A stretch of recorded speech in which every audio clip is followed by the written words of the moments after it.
Hey guys, and welcome back to my channel, Skool. How are you all getting on out there, guys? Absolutely great to have you along on this live stream. Well, I'm going to start as I always do by thanking everybody for your support on my channel. I picked up a lot of subscribers in the past week, and I just want to thank everybody for helping me hit 1,700. I appreciate it, guys. I'm currently at 1,708, so I'm on the road to 1.8k. Keep on subscribing, guys. Keep on commenting. Keep on liking my content. I really appreciate your support.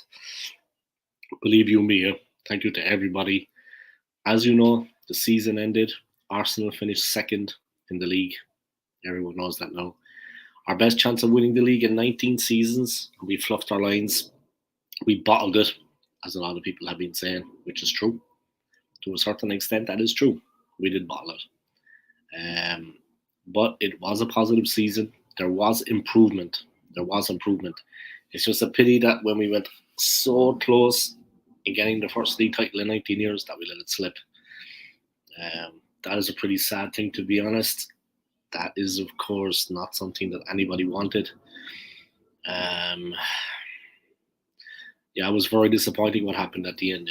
Yeah, connoisseurs here with me, guys. I'll just bring them down there so you can watch the action. But yeah, very disappointing what happened at the end of the season after we had been in the lead for 93% of the season. All percentages just that, but at the end of the day, that doesn't matter now. It wasn't Anfield and it wasn't at the Etihad. We shot ourselves in the foot against lesser teams, with all due respects to them, teams that were threatened by relegation, and we got turned over by them. We let them come to the Emirates to get a result many times. You know what I mean? It wasn't just the injury to William Saliba, this, that, and the other. It was the team itself, the way it is. Yeah. But of course, the season is over for us. We're not involved in Europe anymore. Of course, we're not in any of the European finals. We're not in the Europa League final, which is on tonight, which I will be doing a review of that game at 10 p.m. So make sure you check that out. We're not involved in Europe. Our season is over. We're not in the FA Cup final. That's between Manchester City and Manchester United. City won the league, of course. City are on now for the treble.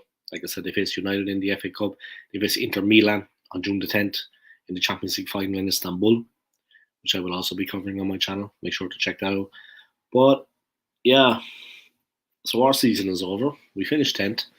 Sorry, we finished second. Next season, we will be in the Champions League. And that's going to bring its own challenges because we haven't had that level of European competition in a long time. I think 13 years, maybe, if I'm not mistaken. Maybe not quite as long as that. But we haven't had that level of competition in a long time. So it's going to be interesting. The transfer window, of course, people are talking about transfers now. Transfers really cost us last January. We didn't get in the players we needed. Because if we had done that, I honestly believe we will be champions now. Because of how well we've done with the squad we have. City overtook us. We fell apart completely. We're getting a reputation as bottle jobs. I think that's fair. Because when the pressure was off against Newcastle and Chelsea, we responded with wins. When the pressure was on, we fell apart completely. And it wasn't that the other teams were trying harder. The competition was the same. We were just lacking in every department you could imagine. Everyone had an absolute nightmare. The only players to come out of it with a bit of credit, in my opinion, are Trossard, Reece Nelson. He manned up. The bad period I'm talking about towards the end of the season now. Trossard, Reece Nelson, they manned up. I mean, Xhaka fell to pieces. Thomas Partey was awful. Ramsdale was awful. Gabriel, the defender, shocking. Saka gave up the ghost. Odegaard, non-existent. Didn't perform. A real nightmare. I mean, a really bad time. Yeah, like I said, very few players can come out of that period and actually hold their heads up high. We got absolutely turned over completely, turned inside out, to be honest. And that has to be addressed. That has to be dealt with. Yeah, what can I say, guys? Absolutely shocking. But there you have it. That's what happens. All right, let's get into the transfer news. I'm going to start with William Saliba. Reportedly, and I say reportedly, guys, he wants a lot of money to stay at the club. And you know what? My attitude, pay the man. He was our player of the season, in my opinion. My honest to God opinion, Saliba was our player of the season. The best player at the club. I know I'm not forgetting about Bukayo Saka or that Bergkamp wannabe Odegaard that all the plastic fans seems to think he's the best player that ever lived. I'm going to start with William Saliba. My opinion, our player of the season. An absolute inspiration. A wonderful, wonderful talent. And I really, really, really think that he was our player of the season. But I'm going to start with him because reportedly he wants a lot more per week in his contract. He wants a lot more pay than Arsenal are willing to pay him. Chances are he could actually leave the club. Chances are he could go back to France. We had him on loan at Marseille, but he could go back to League One in France and he could actually be playing for a different team. PSG. Messi is there.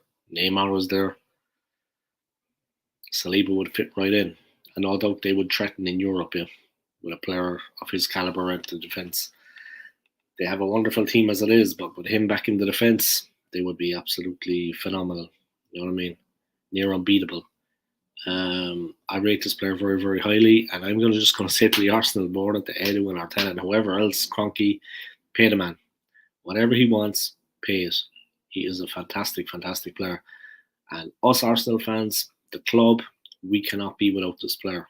He is a wonderful, wonderful player. You can build a championship winning team around this player. Win the Premier League is our aim, yeah. Champions League, never mind that. We want to be champions of England. We came very, very close this year. We came second, as a lot of you know, after leading for the majority of the season. Disappointingly, we slipped back into second place. But that's football sometimes. It is what it is. You got to roll with the punches. But things under your control. William Saliba staying at the club. Sign him up, guys. Give the player whatever he wants. We gotta stick that player. We gotta have him. Simple as that. He cannot be allowed to leave.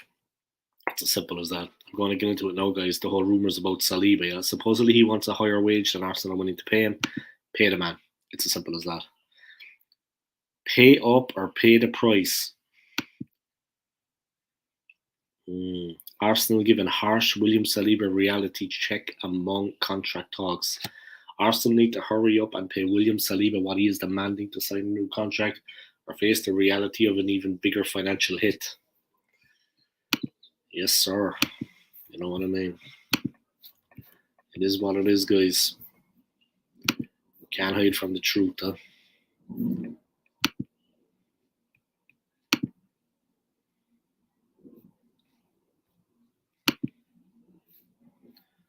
All right. Arsenal must recognise they will have to pay William Saliba much more than they originally intended.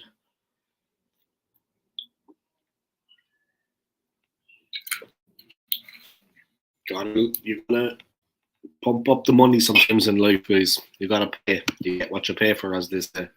You get what you pay for. The team needs to stump up. You know what I mean? They need to come up with the cash for him. They got him on contract as an 18-year-old back in the day. But at this point, Arsenal must recognise they may have to pay William Saliba much more than they originally intended. Having signed as an 18-year-old in 2019, the Frenchman was placed on a relatively low wage in the Gunners' senior squad. However, there have been suggestions that contract talks between the players' representatives and Arsenal have raised concerns over the expectation of what the club should be paying him. Saliba is currently on a deal worth around 40,000 per week. That's nothing for him, guys. I mean, that's a lot of money now for us. People earn that in a year if they're lucky, but that is nothing for the man. I mean, he should be on much more money than that. At least 100 grand, easy. I mean, he's an incredible player. Arsenal's current offer would supposedly treble this. All right, they're going to pay him 120 grand. I honestly think he's meant to be asking for more, yeah, and I honestly believe he should be given more. I mean, he has been incredible for us. In my opinion, our best player this season. The season just gone. They need to pay the man. I mean, they don't pay him, they're going to lose him. It's as simple as that. And he has been incredible for us at the back. I mean, he has been an inspiration, a driving force. They need to put up or shut up, guys. They need to get out the bank. They need to get out their bank books, guys. They need to get out the checkbook. They get out the credit card, whatever they need to do, and they need to make that man a better offer on his contract. Bukayo Saka's contract is understood to earn him around 200,000 per week, but if all bonuses were achieved, this could rise to as much as 300,000 per week. Football London understands that makes him the new highest player at the club, overtaking Gabriel Jesus. Jesus was the highest player. Jesus is not a bad player, yeah, but I mean, to be earning that kind of money, come on, man. I don't know about that. You know what I mean? I don't know what I pay him that kind of money, guys, to be honest. I mean, Gabriel Jesus on a high wage like that, he's not all he's cracked up to be. You know what I mean? He's not all he's cracked up to be. He's a good player. I love him to bits, but he's not worth that. Saka, there's no doubting his importance to the side, but the downfall of Arsenal's season was sparked by Saliba's injury and subsequent absence. The Frenchman simply couldn't be replaced effectively enough to keep the goals out and the progression as effective. There's an argument that the 22-year-old is in fact the most important player in the current side, beside perhaps Aaron Ramsdale. Losing Saliba cannot be effectively covered as well as any other position on the field. Arsenal must bite the bullet and pay up. Saliba's future with the club is absolutely critical, with any exit being seriously difficult to make up for. Yeah, he's the best centre half in the world, in my opinion, guys. The best young centre half in world football. And we need to make sure he stays an Arsenal player. It's as simple as that. Anything else other than that is a complete cop-out. You know what I mean? Nothing would surprise me with the board and the way they operate at the moment. But if we let this player go, shame on us, guys, because he's an absolutely unbelievable talent. Unbelievable talent.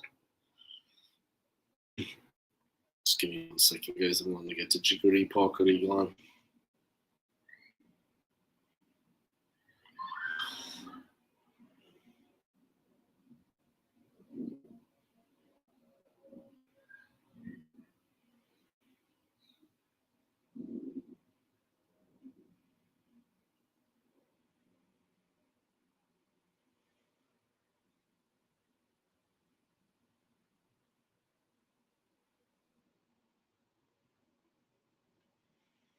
Just 1 second, guys. I'm just sending a little bit of information there to some people that follow me. That I'm actually live. Get a few people interested. Maybe there's a few people around that aren't aware of it. Try to get them involved in my stream.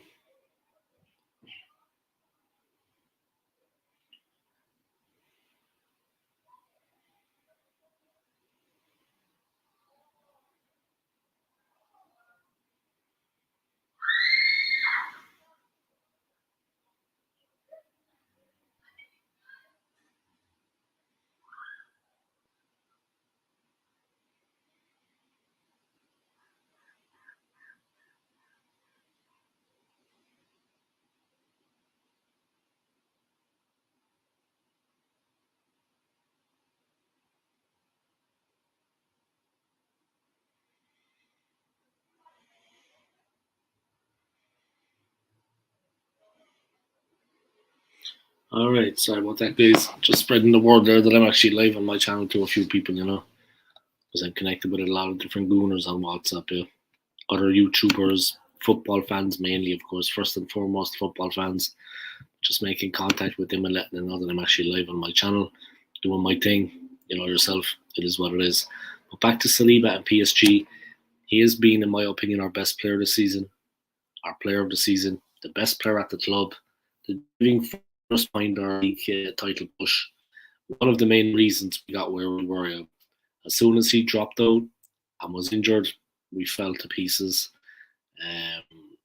Yeah, we couldn't cover sufficiently enough for the loss when he was gone.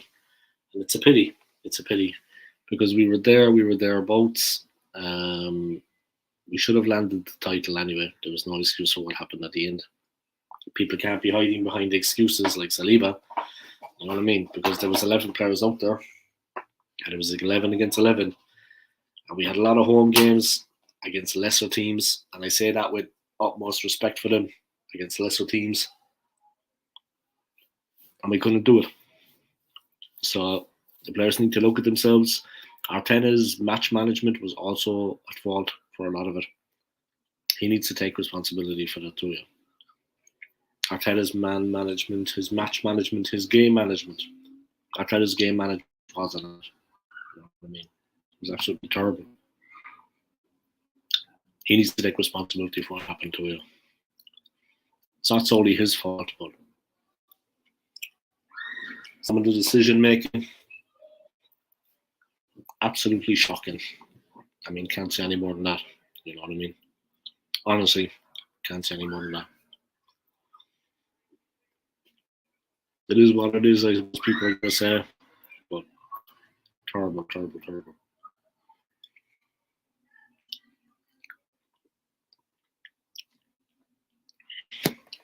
Oh, these are ridiculous.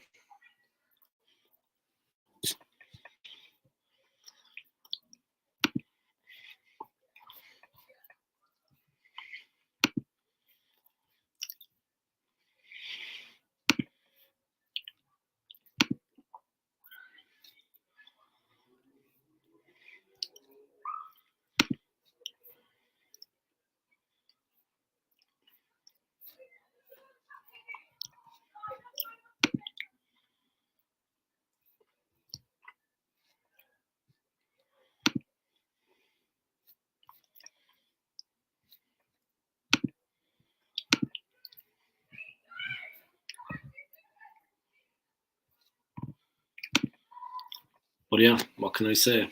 If William Saliba goes, we could be in serious trouble. There's no doubt about that. He's the player that we need to hold on to at all costs. As this transfer window is going to unfold, Arsenal need to really put up the cash. I mean, they're saying that there's 200 million available, is what's been reported. My opinion, it would want to be double that. You would want to be like 400 million. Let me just adjust this, guys. It would want to be 400 million, in my opinion, for us to be able to do anything in the transfer window, get the players that we need to actually land the title in the coming season.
All right, good. I'm back. And welcome back to my channel.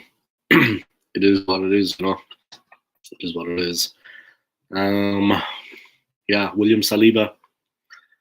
At all costs, we need to keep this player at the club. I mean, if he leaves the club, we're going to be in a bit of trouble. There's no doubt. He's become the world's best young centre half, and there's going to be a queue with clubs trying to sign him, guys, if we don't secure him to a deal. If we don't tie him down, he's just got 1 year left on his deal. If he goes on a free next year, firstly, we'd have lost our biggest star defender. 2, potentially a Premier League rival, for no financial benefit whatsoever. They need to pay up or recognise that the price of not doing so would be far greater. Any replacement would cost a massive transfer fee, and that's before even considering player wages. Player of the season for me, man, William Saliba with a bullet, no doubt. Arsenal handed 95 million Declan Rice. Setback as Mikel Arteta gets Pep Guardiola transfer green light. Declan Rice signs as Mikel Arteta learns from Liverpool mistake. I have nothing about Declan Rice, to be honest. Josh Kroenke can offset 300 million Arsenal summer transfer with 6 shrewd decisions. But sure, that's never going to happen. You know what I mean? That is never going to happen. Let's be honest about it. Welcome along to my live stream, guys. If you haven't already, smash the like button for me. If you want to donate a little bit of money, down the end of the message bar is where you'll find the donate button, guys. A little dollar bill sign next to the smiley. I was wondering where you were, man, what you were doing, you know what I mean? Long time no see, man. Thanks for coming on, I appreciate it. Hope I didn't bother you with that text message. So I was texting a couple of people, let them know I'm live. I hope you don't mind me texting you from time to time if I'm live. I hope that doesn't interfere with your lifestyle too much, man. You know what I mean? But yeah, big up yourself, man. Nice to see you along. Just wearing my Punta Cana hat that I bought in the Dominican Republic when I was there 2 years ago. Yeah, just bragging, you know, just the old bragging rights there. I'll do something about the beard and the mustache, I know, man. It's going to happen. I'm just being wild for the moment. But before anyone asks, like they asked Roy Keane when he started growing a beard, was he depressed? I'm not depressed, guys. I'm just growing a beard. All right, so leave it at that. McManus game in. Yeah. Not too bad, man. Not too bad. You know what? I've been blessed the last couple of weeks, man. I've actually got some nice days off. Like, not just weather-wise, yeah. I mean, it's sunshine and blue skies over London, but I got like a mini forest outside my house here. I'm looking out the window, yeah, straight ahead. And it's just beautiful outside. You know what I mean? Beautiful, man. I would say fresh air, but I'm in London. But it's blue skies and sunshine. I can't say fresh air because it's London. But blue skies and sunshine all the way, man. But I'm lucky to have off because it's the Europa League final. And I can do a review of that game later. Because I normally finish work at 11. I go home for 1. I'm blessed to have this time off, you know, to actually be able to do this. And I asked for June the 10th off because that is the Champions League final from Istanbul between Man City and Inter. So I also have the 10th off. And I'm after putting in for holidays in August. I just want 4 days. Because I want to go back to Switzerland where I used to live for 10 years before. I want to go visit a friend. So I'm going to be, hopefully I'll get the okay for that and I can fly back over to Switzerland for a while. See a friend of mine, a good friend, before I try to move back there next year. But yeah, we'll see what's going on. I'm good, man. I'm good. Seriously, I'm keeping good. I've been doing a lot of content today. I thought I'd come on and talk a little bit about the transfers. I don't know what you think about it, man, but let me pick up your channel for a sec, guys. This man has a couple of channels, yeah. This is one of them, McManus Gaming. If you want to subscribe to his YouTube channel, click on the notifications bell. Don't forget to click on the bell, guys. Like his videos. Check out his content. His other channel is McManus and Scents, SCENTS. So he gives advice on a lot of nice scents, perfumes, as some people call them. I call it aftershave. Aftershaves for men. You know what I mean? Top quality is what it is. I meant to ask you a question, actually. You know, when you're, like, at some point, maybe it could be next year, but when you're actually streaming the gaming, how do you actually do that? I mean, I had a PlayStation before, yeah. I know they can do everything now. But how do you physically stream the gaming, like the Spider-Man game you were doing and stuff like that? How do you physically actually stream that on your YouTube channel? I always wondered, yeah. Because at some point when I have a PlayStation again, I'm going to be playing FIFA. I'm going to put that on this channel too, yeah, like Arsenal. You know what I mean? I'm going to do a little bit of that too. But how do you actually stream that live? Yeah? I know that probably sounds like a stupid question, or it's probably the easiest thing to do in the world. But how do you do that? You know what I mean? As I've never done that. Am I watching the FA Cup final? When is the FA Cup final? I'll be watching the Champions League final anyway on the 10th. I imagine the FA Cup final is at the weekend, right? Is it a Saturday? Let me check. I should probably know, but to be honest, after Arsenal season, man, and the way we fell apart at the end, I kind of, you know what I mean? Yeah. FA Cup. Oh, yeah. I'm off on Saturday, yeah. I can do a little preview and review of the FA Cup final. I'll probably watch it as well, sure, why not? You know what I mean? I'm actually off on Saturday, yeah, that's cool. I can watch City win. But in my opinion, they will win, yeah. In my opinion, they will win the FA Cup. I honestly think they're going to do the treble. No joke. You know what I mean? I honestly think that they're also going to do the treble. That is my belief. I honestly think that they're going to do the treble. No doubt. You know what I mean? Wow, looking at the Northside London there, guys. He's got 96 people watching his stream. Big up, man. And solid numbers all the way through. Big man is gaming. First of all, we need to tie down Saliba. First of all, we need to tie down Saliba to a long-term contract. He has a year left and could leave. Rice is a gentleman's agreement. He's talking to Bayern, get it done. Yeah, they need to make moves, man, and sharpish. You know what I mean? Like Saliba, give him what he wants. You know? Like I heard he's on 40,000 a week. I mean, that is absolutely peanuts compared to what Saka's on. Because when they signed him in 2019, he was an 18-year-old.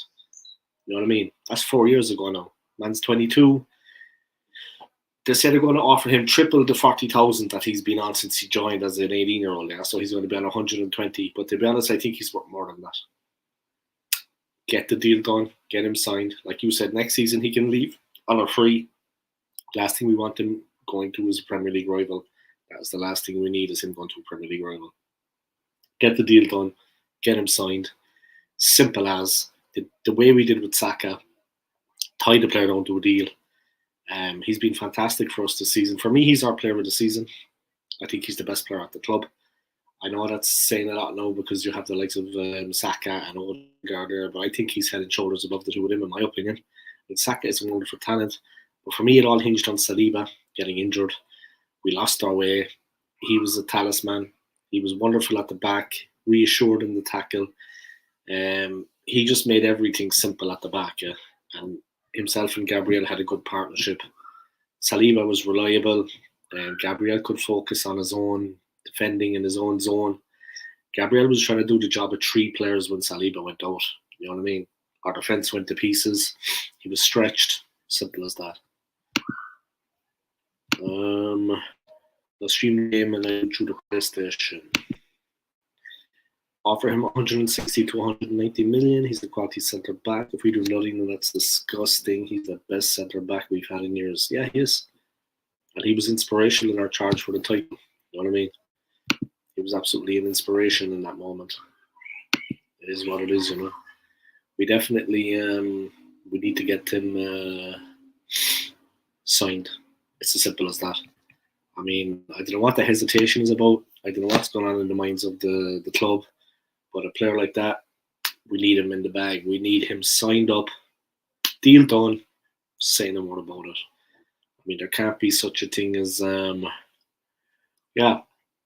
we can't be messing around. You know what I mean? We need to get the deal done, in the bag, simple as. Say no more. You know what I mean? Honestly, a player of his ability, not to get him signed up, Disgraceful, in my opinion. If that doesn't happen, we should be ashamed of ourselves. Seriously. I mean, he's an unbelievable player. And I mean, there's talk he could go to PSG. What if we lose him to PSG? What are we going to do then? Honestly, man, I mean, he is a wonderful talent. I don't want to repeat myself, but the man is unreal. And we'd be getting him for 40,000 a week. Stump up, pay the money. You know what I mean?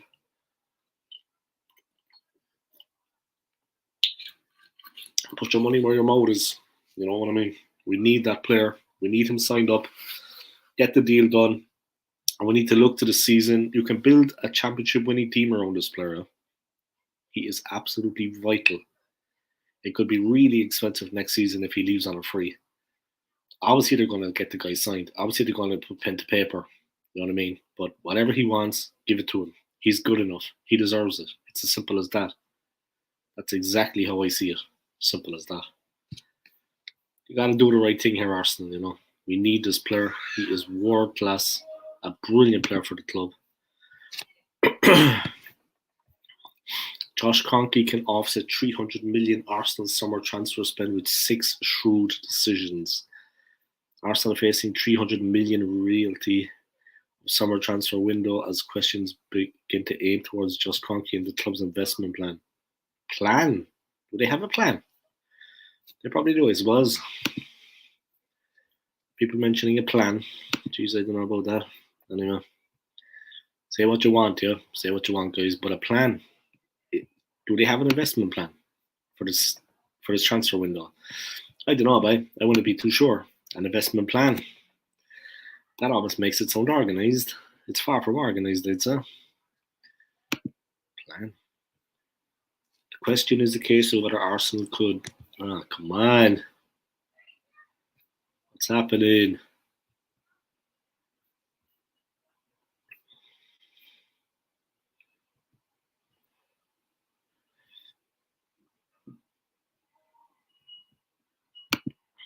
Sorry, let's go back into that news story. It jumped out there on me. 2 people watching. Big up, man. Smash that like. Subscribe to my channel if you haven't already. And if you want to donate, please do. But I'm making lots of money off the ads on my channel anyway, so I don't need it. And anyone can donate except like Manus. I don't want him donating because he's donated enough money. All right, let's check the story out. Josh Kroenke can offset 300 million Arsenal summer transfer spend with 6 shrewd decisions. The question is a case of whether Arsenal could spend a sum of money close to 300 million in one summer window. However, that is likely what is going to be needed in the context of a 2023 summer transfer plan, considering the asking prices for some transfer targets. The club have an interest in signing both Declan Rice and Moises Caicedo. West Ham reportedly want a figure close to, if not more than, triple million numbers for our captain, and Brighton rejected 70 million from the Gunners in January for Caicedo. This would be just 2 of the players that Arsenal need in the summer. There's a good argument that 3 or even 4 more are needed to get the club into a position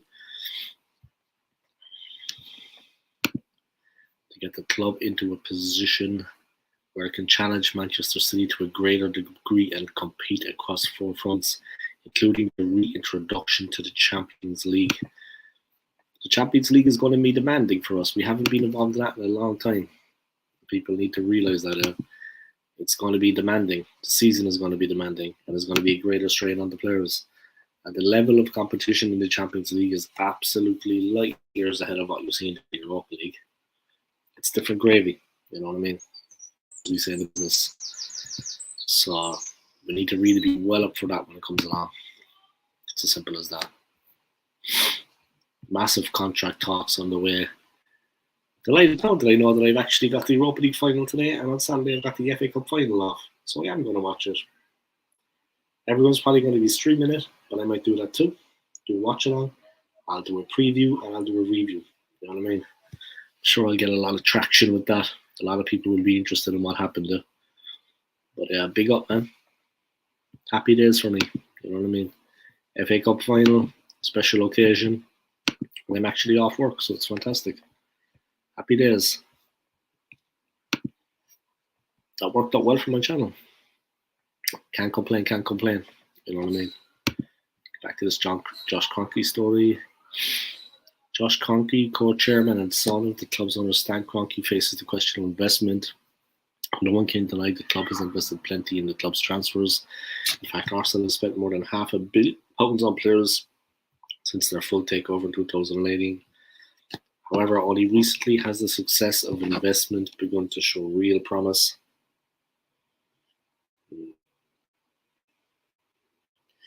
It is what it is, I suppose. You know what I mean? What hasn't improved has been the capacity to recoup serious funds off players. Joe Willock and Emi Martinez have been Edu's only major sales since Raul's only departed as head of football.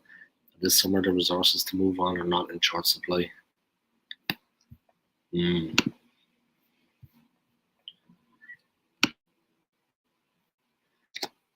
Get rid of Runnison, Turner, Cedric, Holding, Mari, Tavares, El Neni, Conga, Vieira, Pepe, get in a decent goalkeeper, get a couple of decent centre backs, get a right back, get Rice, Casido, get the Abbey at right wing, get a bit Tony, yeah. We need a big an overhaul. We need an overhaul. I mean, big up to Pablo Mari, man. He got stabbed back in the day in Milan, like a couple of months ago. Hope he's recovering from that. Yeah, he's further recovering. He's doing all right for himself, man. Big up Pablo Mari, man. But yeah, he surplus the requirements at the club. Poor Rob Holding did his best, man, when he came in for Saliba. People holding, I was going to say people holding responsible. But yeah, people saying that Holding was responsible for that. You know, he did his best, but he's not good enough. Mari, Cedric, Tony Runnison, Tavares, El Neni, man. The worst player out there, though, is Vieira. You know what I mean? Fabio Vieira is the worst player in that group. Nicolas Pepe cost us 72 million. I mean, he never got a run. But yeah, the worst player out there, man, is Fabio Vieira, without a doubt. He needs to go. He needs to be shot at him. Hopefully, McManus, hopefully, Xhaka is actually leaving. He had a good season in the season just gone, fair enough. But that was one good season in 7. Hopefully he's leaving, yeah. Now they're saying he might actually be staying. Arteta's like, I'm not aware of him leaving. You know what I mean? He's not aware of him going anywhere. So I don't know, boy. I don't know. It's a game of cat and mouse. And when we can't have Xhaka in midfield for next season, all season, we can have someone better. It's as simple as that. That's how I see things. I mean, do we really want Granit Xhaka in our midfield when we can have someone better? Or am I going to sign more players? He's meant to be going to Leverkusen, apparently. Yeah, he's meant to be going to Bayer Leverkusen. But hopefully, but now they're kind of saying, Arteta's saying he wasn't aware of Xhaka not staying at the club. Maybe he's going to stay for another season. That's the story coming out today. So I don't know, man. You don't know what you can trust, who you can trust. But I honestly don't think Xhaka will be as good if he stays. I don't think if he stays, I don't think he'll be as good as he was last season, you know. If he stays at the club, he won't be like he was in the season just gone. That was his best season in 7. I mean, it's not like he's been doing that week in, week out. Could be interesting. Great to see 5 people watching. Big up yourselves. Smash the like in this video for me. And subscribe to my channel if you haven't already. If you want to donate some money, because I am money hungry, I just care all about the cash, guys. Everyone except McManus, and I want another penny from you. You've given enough.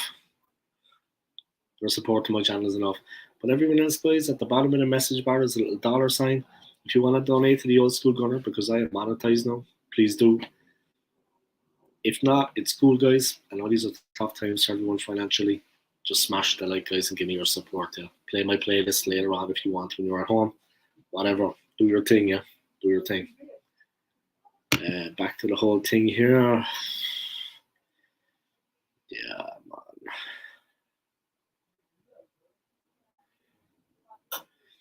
Real talk that Emile Smith-Rowe is going to be leaving the club. To be honest, that makes me sad because he's been alright for us. But yeah, I'm delighted that I can actually do the FA Cup final on Saturday. It's going to be cool for me. I'm looking forward to that. Alright, let's get on talking about Declan Rice.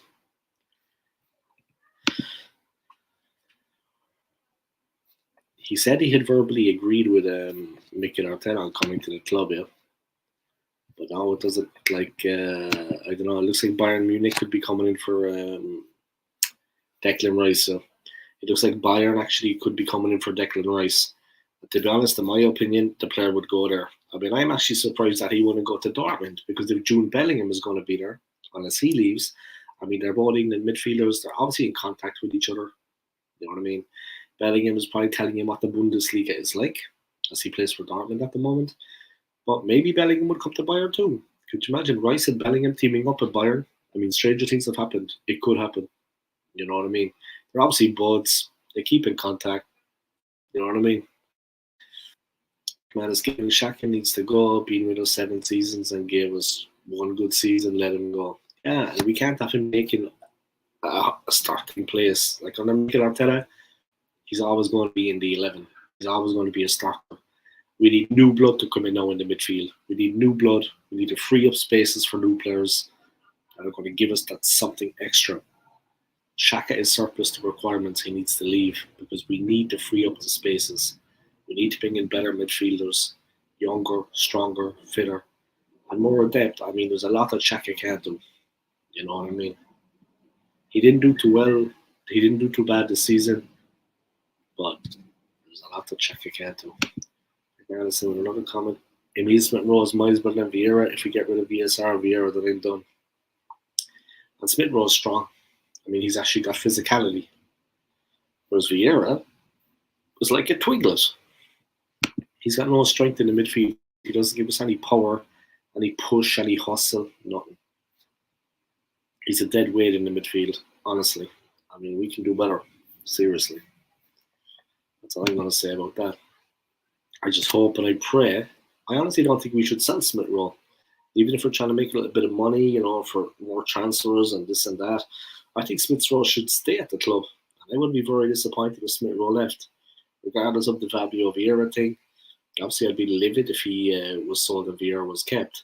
But I honestly think we should hold on to Smith-Rowe, play him in the team. I think he has a future at the club. I think it's a mistake to let him go because he hasn't got a fair crack with a whip this season. He hasn't had any game time this season. I think it would be a real mistake to let him go, in my opinion. I think it would be shocking. Shocking decision. Shocking decision.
Who can you see realistically getting this summer? All the talk has been of Declan Rice. But if Bayern come in for him, he's going to go to Bayern, in my opinion. If United come in for him, he would go to United. He's been linked to these teams. I mean, in my opinion, they have a bigger draw than us. I think he would go to United before he would go to Arsenal. Um, I honestly don't know. I'm worried. I have to say, no, I'm actually concerned. I'm concerned by the lack of movement, news, concrete evidence that certain players are going to come and join us. Um, I don't think that's going to happen. I think we could be in a little bit of trouble there. I honestly don't know. Realistically, it's very hard to say, man. I'm afraid, and I'm afraid to put my neck on the line because I honestly can't think of any player. I actually can't think of any player that I think would come to the club if we offered the money off the bat. He would just come to the club. I think a lot of players would not come to the club. Um, it's very difficult because I mean, all you can do, McManus, is all you can do, man, is look back at previous transfer windows and see what we did then, and it was underwhelming. I mean, the last transfer window, I'm not going to talk about the players that we could have signed that would have won us the league because that is pointless at this point. But people know themselves that was the case, right? We could have got players that would have brought us over the line and we would be champions now. For whatever reason, the board didn't do that. Idiots. You know what I mean? Edu. I mean, someone must be held accountable. But look at the players that we got. Okay, we got Trossard. We got Fabio Vieira. I don't think that was in that transfer window, but we got Trossard and we got Kivior. Yeah. We got Trossard and we got Kivior. Trossard is a good player in my opinion. I like him. Kivior, I don't know. He scored a goal for us the other day when we beat Wolves at the Emirates. But they were all playing well because Wolves were beat inside. Everyone was getting on the ball. The confidence was back. No pressure on the team. All you can do is look back and look at the players that we got in previous transfer windows, and it hasn't been up to scratch. So I think we're going to be at that level. I mean, I can't see us signing Caicedo, and I can't see us signing Declan Rice. I honestly have to say I would be shocked if Declan Rice was an Arsenal player come the new season. Caicedo, not going to happen either. And I'm always banging on about Ollie Watkins, man. Bring him to Arsenal. Not going to happen either. Talk of Harry Kane going to United. I think that's a real possibility. Kane has made it clear he wants to leave this season, and he's made it clear he wants to stay in the PL, the Premier League, because he's chasing down Alan Shearer's goal scoring record. He's almost scored enough penalties to match that. Fantastic penalty taker, Harry Kane. I mean, his finishes from the penalty spot are some of the best I've seen. What a penalty taker! I mean, a wonderful goal scorer from the penalty spot. You know what I mean? I saw he was given the Freedom of London recently for his exploits in sport. So it's good that he was actually awarded something. I mean, it's like they're feeling sorry for him and they're making up these awards just to kind of because he's English. You know, I mean, great penalty taker, Kane. One of the best penalty takers out there. He is unerring from the penalty spot. I mean, all his goals come from the penalty spot anyway. Or they're like lucky ones, you know, like deflections and stuff like that. Like the ball bouncing in off the underside of the bar. Pure luck. But that's my opinion. This is what it is, guys. Opinions, huh? Everybody's got one. That's mine. Simple as. Smash the like in this video off me, guys. I'd appreciate it. And don't forget to subscribe to my channel if you haven't already. I'm always creating content. You know what I mean? Who do I see us realistically getting? Man, honestly, I can't answer that. Honestly, can't answer that. Seriously. I mean, it's just, I don't know. Like I said, all you can go on is our past transfer windows and it has been uneventful, below par, unspectacular, underwhelming.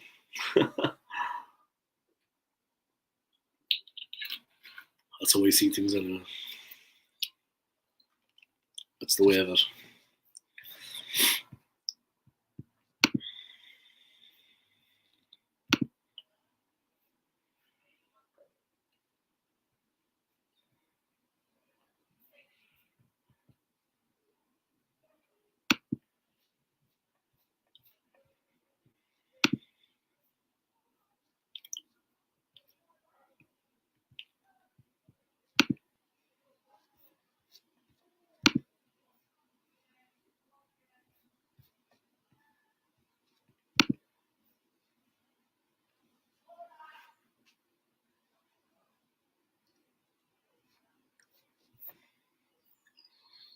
Is what it is, guys. Is what it is. Let's get back about that story.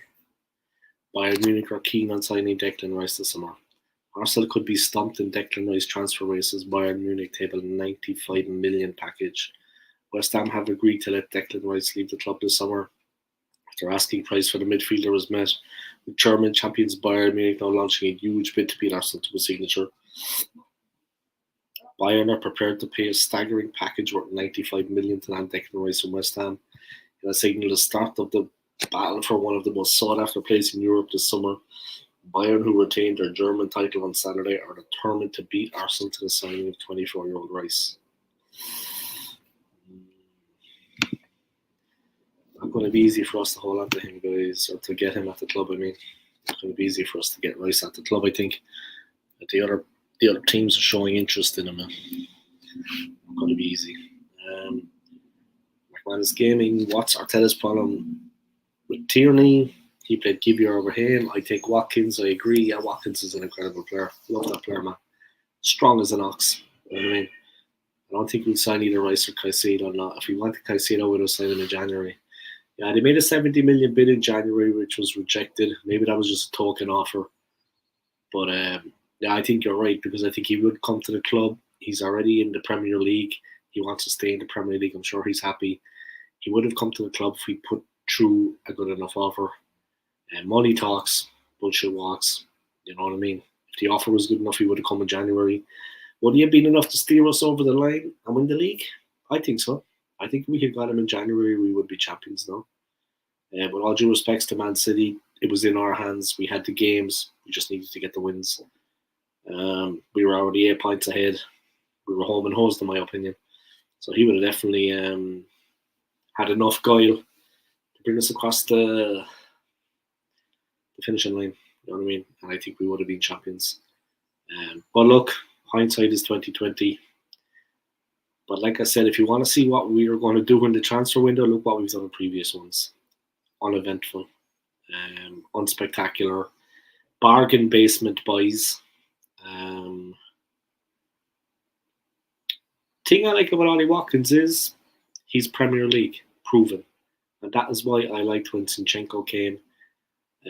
When Jesus came, okay, they're not the best players in the world. Zinchenko had a bit of a nightmare. Jesus, in respects to him, is only coming back from injury, but he's never going to be a 20-goal a season player for us in the Premier League. That comes down to guys like Ollie Watkins. That's why I like Watkins. That's why I want him at the club, because he will give us that. And if you want to be title challengers, if you want to realistically have a chance of winning the title, which we did this season, to be fair, but if you want to land the title and get us over the line, you need 20 strikers every season. The guy's going to hit the back of the net for us consecutively and repeatedly. But that is what we need. That's what we're lacking right now. So Ollie Watkins, man, big up. But honestly, who we're going to sign, like I said, look back at the previous transfer windows. God, I need to shave my beard. I swear to God, I turn into Moses. I actually look like Moses. You know what I mean? I actually look like Moses. I got to part the Red Sea. I look like Noah's Ark. I'm going to go up now in the back garden in a minute and start building an ark. Honestly, man, seriously. I'm just too funny sometimes. But yeah, I'm starting to look a bit like Noah. Maybe I could build an ark up by the Emirates and take 2 of every player. And we sail back to Highbury. Jesus. It's important to have a laugh now and again, guys. Keeps you young. Keeps you young. All right. How's it going? All right. Big up.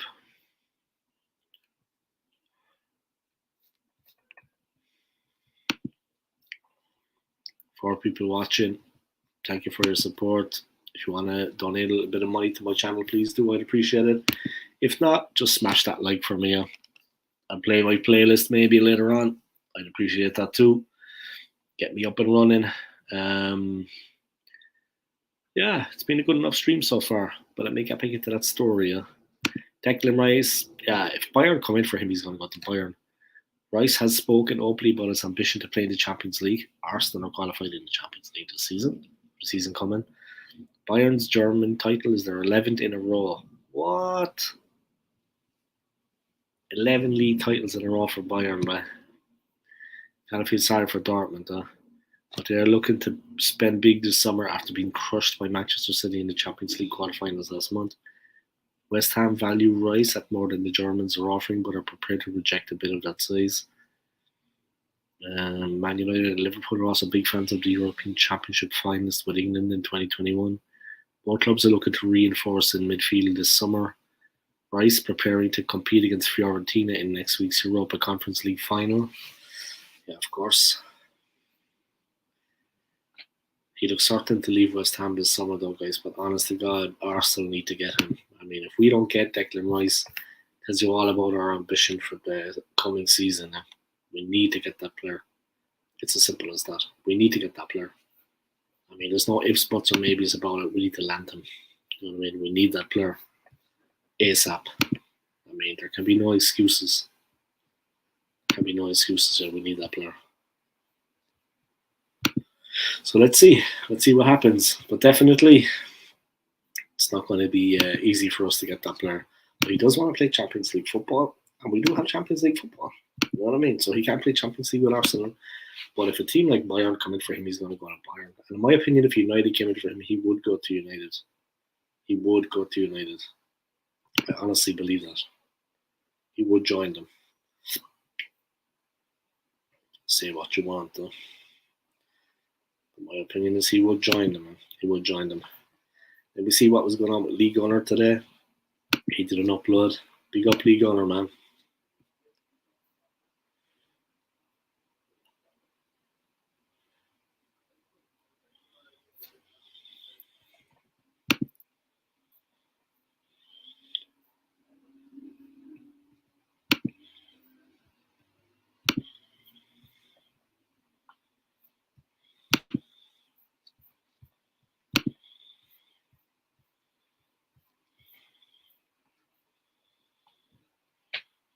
Jesus, I honestly look like Noah.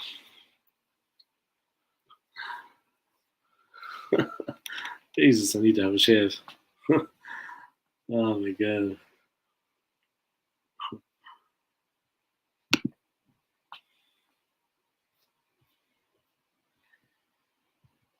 Yeah, Saliba is starting on a new contract, guys. He's only got a year left in his current deal. Make sure you're smashing the like button up for me, guys. I'm going to be dropping another video later tonight. A review of the Europa League final is on tonight, you know.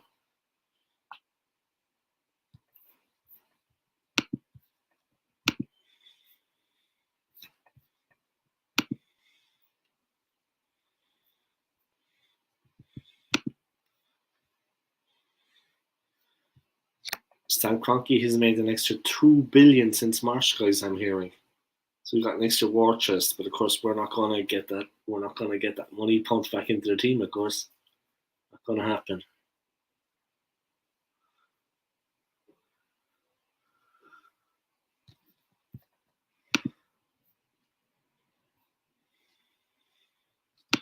Make sure you stick a like on this video for me, anyway. So let's talk about William Saliba. He's stalling on the current deal. It's on the table. Reportedly, 120 grand a week, which trebles his wages, guys. What he's currently on, reportedly 40 grand a week, since he joined the club in 2019. This is a bit of a sticky one, I can't lie. This guy was signed many moons ago, guys, for hardly any money. Most of our best players, actually Unai Emery players, who knew? But we move. Emery was maybe a little bit mistreated, but it is what it is.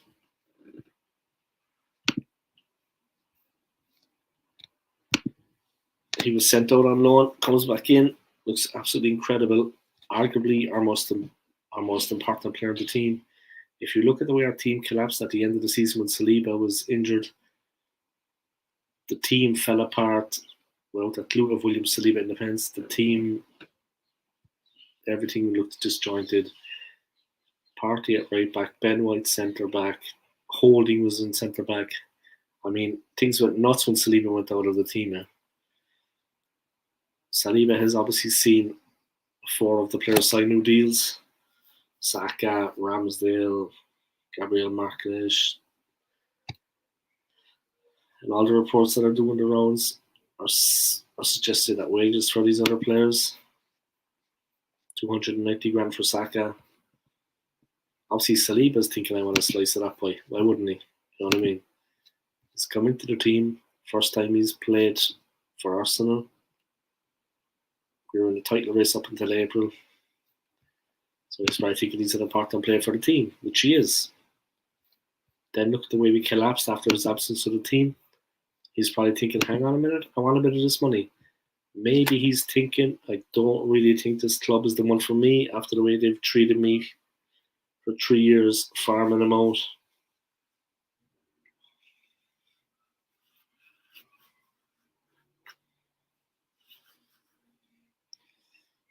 What was the reason he actually went on loan?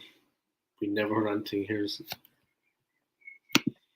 We don't know that is the reason why Saliba went on loan, yeah? Why he went all the way back to France. That's just hearsay, conjecture from the club PR machine. Puppet journalists, guys.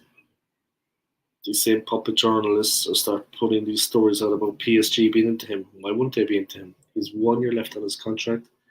In fact, he's got 13 months left on his contract. His contract ends on the 13th of June of next year, 2024. Which is kind of crazy, really, because the club actually activated the 1 year extension. The day before New Year's Eve, we've activated a 1 year extension that was in the contract. So he would have been walking for free. Obviously, he wasn't signing a contract back then. Surprised he triggered the 1 year contract. He had to do it before New Year's Eve, which is why the club were like Saliba, he could go for free in the summer.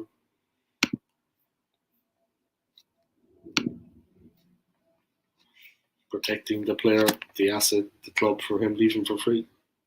At the end of the day, it wouldn't surprise me if he leaves. And he's probably having a little look around thinking, well, I could probably go elsewhere, go back to France, go to Madrid. I'm sure Madrid are looking for a centre-back. I'm sure PSG are looking for centre-backs. I'm sure other big clubs out there are looking for centre-backs. Maybe Bayern. Maybe some of the Italian clubs. Maybe some other Premier League clubs are looking for centre-backs. Let's be honest, I don't know how much Fofana's on Chelsea. I guarantee you it's a lot more than 120 grand a week. So Saliba's obviously looking at it, yeah. He went for 80 mil, XYZ, I'll have a slice of this. It's a top drawer player. Saliba's a fantastic player. So yeah, he deserves the money that he wants. I mean, pay the man. You know what I mean? Saliba signing on a new deal is not surprising, really, guys. Pay the man what he wants. Yeah, he deserves it. He's been fantastic for us this season. Incredible for us this season. He deserves that money. Yeah. It's as simple as that. Simple as that. Fantastic centre back, guys. He's a Rolls Royce of a defender. Cool, calm, and collected. So allegedly, why are we only offering 120 grand a week for him? He's only played one season. People are saying that he was out of contract. We're giving 100 grand a week. I don't know. It's just like the club don't know what's going on sometimes. You know what I mean?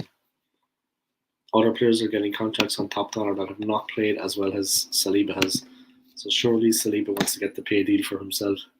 Let's not kid ourselves. He doesn't love Arsenal. None of these players really do. Maybe Bukayo Saka Smith Rowe came from the academy. Maybe them too. Other than that, none of these players love the club, guys. They can't love the club. They genuinely can't. They're getting paid to do a job.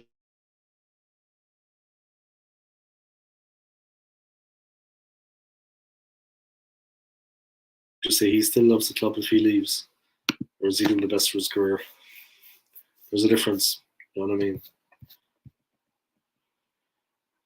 Maybe able to love the club, but you won't love the club like a fan loves it. Maybe Saka, because he is a fan. William Saliba doesn't love the club, whether he says it or not. He doesn't love the club. He just wants to play football, to play for the best team with the best money, for as long as he can. It's as simple as that. Whether he leaves or not remains to be seen. But this goes down to last year, yeah.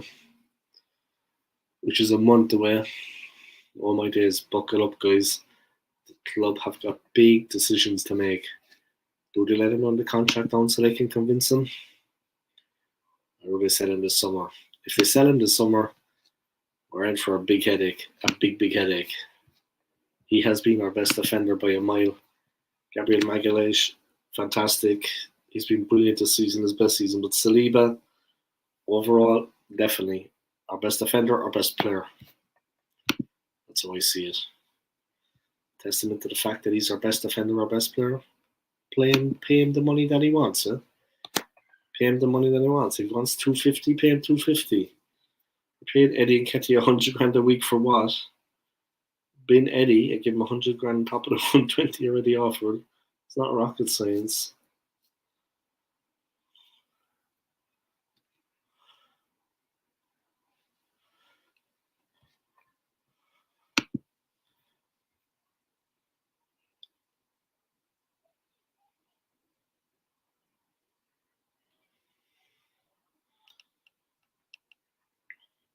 Maybe Saliba thinks he should go to PSG. He could win the title. He could play in Champions League. Knocked out in the quarters round of 16 the last 2 years. But did they get to the final a couple of years ago against Bayern? McManus, I wouldn't pay Eddie 100 grand a week. Exactly, man. They could actually take the money that they give to Eddie, put on top of the 120 grand that they're going to pay Saliba, pay him 220 grand. You know what I mean? They could get rid of Eddie, poor old Eddie, take the 100 grand and give it to Saliba. He'd be making 120 grand and the 100 grand on top of it, yeah? 220 grand. Deal done. Players in the bag. I mean, we need him. We need Saliba. I don't know why he's stalling, they're saying, but they're not offering enough money. He's looking around him, McManus. Saliba's looking around him. He's looking at Ramsdale's contract. He's looking at Saka's new contract. He's looking at Gabriel's new contract. And he's thinking, you know what? I'll have a piece of that. He wants a piece of the pie, yeah? Obviously. That's what he's thinking. You know what I mean? He's looking at them getting all these pay rises. And what about him? He's been our best defender this year. And in my opinion, our best player this season. You know what I mean? My friend is, I wouldn't pay Eddie £100 a week, let alone 100k. Poor old Eddie, man. Yeah, fair enough, yeah. Either would I, but poor old Eddie, man. Poor old Eddie. But yeah, cancel his contract, send Eddie back in, set him up with another club. He deserves that. Try to set Eddie up with another club that he can have some kind of career. But take the 100 grand, save the 100 grand we'll be paying Eddie, and give it to Saliba. He'd be on 220 grand. Happy days, man. You know what I mean? He deserves it. He's been incredible. You know what I mean? Looking around him, a lot of players getting paid and he's not. He's better than him. I understand where he's coming from anyway. Let's be honest. We're talking here about Moises Caicedo, 70 million back in January. We offered it twice, but it was knocked back twice. Granit Xhaka breaking silence on his Arsenal exit with response to wife claims. All of a sudden his wife wants to go, so he's going to leave. That's not true. I mean, no one can tell me that's true. That is not. People are so, stories like that, ridiculous, completely unfounded. I mean, the press sometimes, man, they're just the worst. I mean, that is a lot of rubbish. All of a sudden, Shaq wants to go because his wife isn't happy anymore. Yeah? Come on, man. Seriously. I think he's just decided, when we didn't win the league this season, it didn't happen for us. Maybe he would like to go. I mean, I'd imagine when you're Granit Xhaka and you're earning the money that he is, London is a nice place to live. I mean, when you're me and you're earning the money that I am, the people that I work with, London is not so nice because you don't have money. You know what I mean? You actually don't have the money to live. But for him, making the money he is, living in London, happy days, man. Or just outside of London, wherever he lives. Happy days. You know what I mean? He has a good life. Not a problem. So I don't know, mate. That's how I see things anyway. That's how I see things.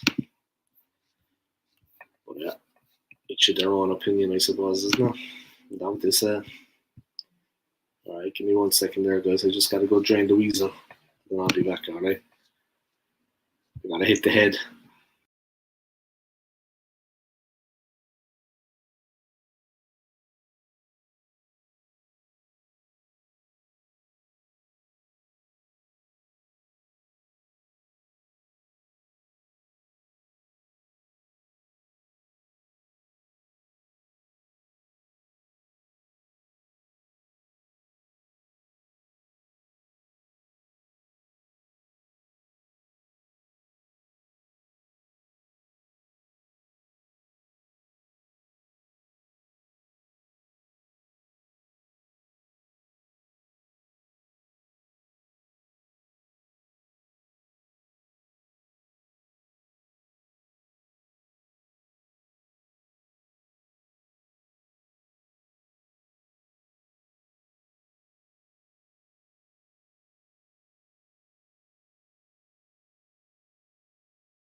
All right, sorry about that, guys. I just had to hit the head.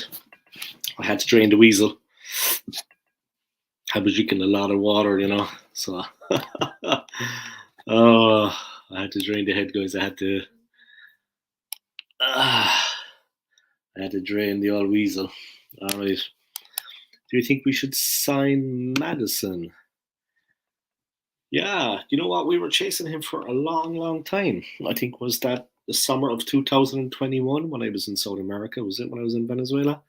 Or was it just last summer? I think we were chasing him when I was in Venezuela in 2021. Maybe last summer too. But I would definitely sign that player. I think he's a fantastic player. There's so many players we forget about. Now that Leicester are relegated, who's also a very good player actually?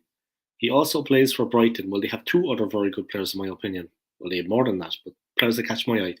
McAllister and Mitoma. Now, Mitoma catches everyone's eye. I mean, he is a wonderful player.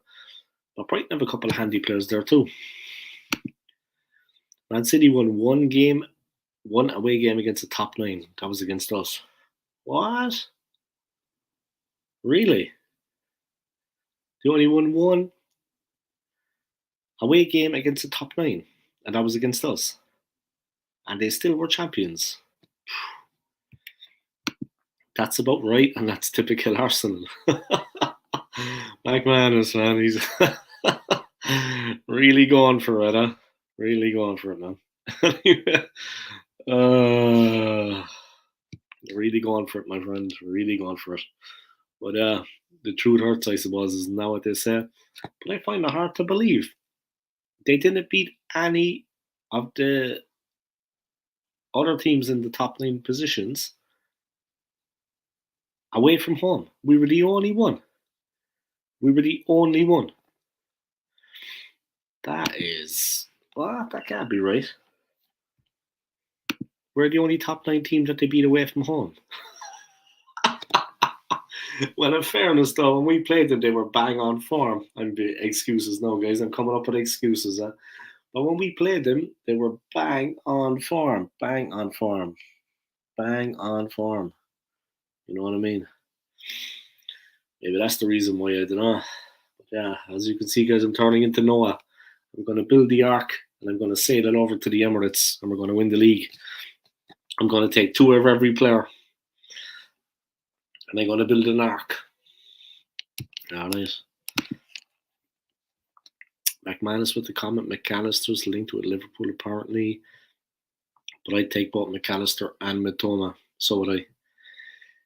Fantastic players. Arsenal forever. Arsenal should be challenging and winning the biggest trophies every year. Problem is certain fans are happy to finish top four and pretend their players are the best instead of putting pressure on the owners. Like I said earlier, guys, the truth hurts, huh? And Arsenal forever has got his finger on the pulse. So does McManus. These two guys know what time it is, huh?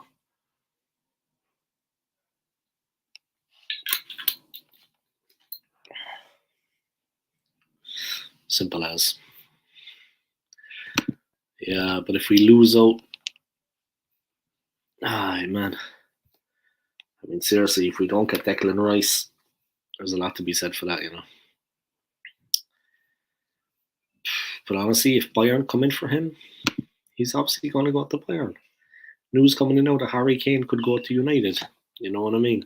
He wants to stay in the Premier League. He wants to challenge for the.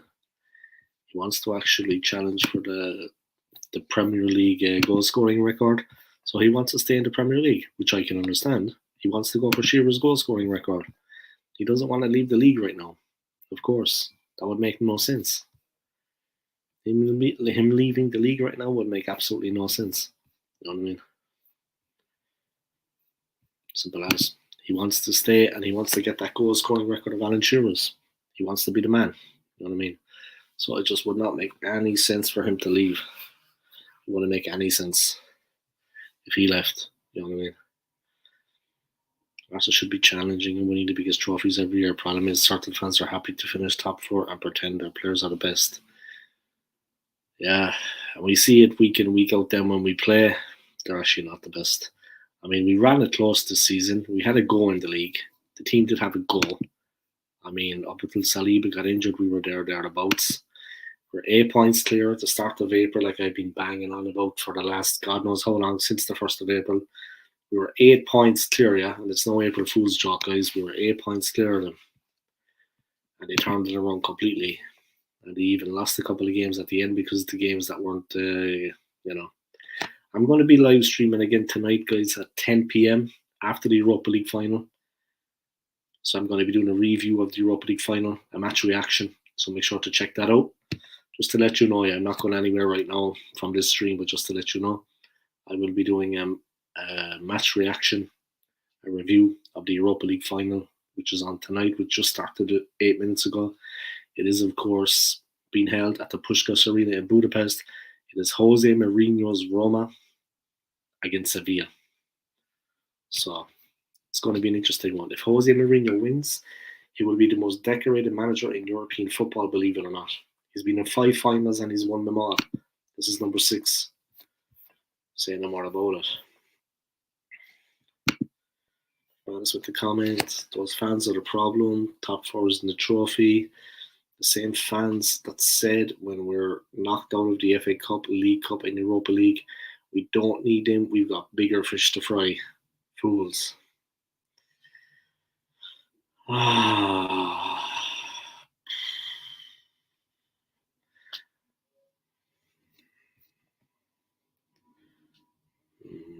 I agree completely, man. I mean, it's just listening to it again. I know and seeing it again, it's like you'd have to wonder, like, we got bigger fish to fry. We were up against Manchester City for the league. There's no guarantee we were going to come out on top. Erling Haaland was breaking every scoring record there was. It's never good to go to competitions like that. Never good. Arsenal forever. Thank you anyway to both of you for your comments. Yeah. I appreciate it, guys, and for keeping my channel entertaining. Yeah. I appreciate it. We'll probably sign Rice, and the rest will be dross players that is not required for this football club. Exactly. Like McManus was asking me earlier, what players do I think the club are actually going to sign? Honest to God, I find it very hard to answer that. And it's a good question from him. But you have to look, like I said to McManus, man, like you have to look at what we did in previous transfer windows. I mean, January's, was it? We got Trossard and we got Kivior. Say no more about it, man. The McManus game, and you were spot on there, mate. McManus, exactly. Arsenal forever. Side one decent player and side a lot of crap players as well. So we won't have enough to compete next season. This club can never get it right. And the worst thing about it is, okay, the success we had in the season just gone, yeah. The season just ended, was rather unexpected. I mean, we never would have expected it. But I hate people coming around and saying, well, you would have taken second place at the start of the season. But not when you consider that we had the league in the bag. We were top for how long? 93% of the season. Of course, nobody would have accepted it then. That we would get pegged back like that and absolutely bottle it. You know what I mean? Yeah, I didn't accept it at the start of the season, but the way in the balance of things and the way things went, April 8 points clear. We couldn't accept first then. Jorginho as well, Dave. Don't forget about that superstar. Oh yeah, we got talent all over the place by world class players. I forgot about him, sure. Yeah. The Arsenal Pele, Jorginho. He hasn't been too bad recently, but I mean we're kind of making do with like stopgap players. They're like makeshift players. There's no big names. There's no N'Golo Kante. You know what I mean? There's no N'Golo Kante. We're not getting into big names. We get the Jorginhos, not the Kantes. You know what I mean? I mean, seriously, and all due respect to Trossard, man, he actually played all right for us. You know, he was a little bit unlucky. He played all right for us, but Trossard was actually okay. But yeah, it's a bit of a shame, you know. It's a bit of a pity the way things ended up with the league. But yeah, transfer window. I want to hold my breath, lads. I want to get excited, yeah, because I honestly hard to say what's going to happen there. I wouldn't be holding up much hope of us doing anything spectacular in the transfer window anyway, let's just say that. I mean, we're being linked to these big names, but honestly, the way things have been with the club, we've done the opposite in recent seasons. You know what I mean? So you have to be somewhat realistic with regards to that. Not going to be easy. You know what I mean? Not going to be easy at all. It's as simple as that.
Arsenal forever can guarantee when Arteta goes, go to Cronkies will hire Per Mertesacker as the next manager. Please God no.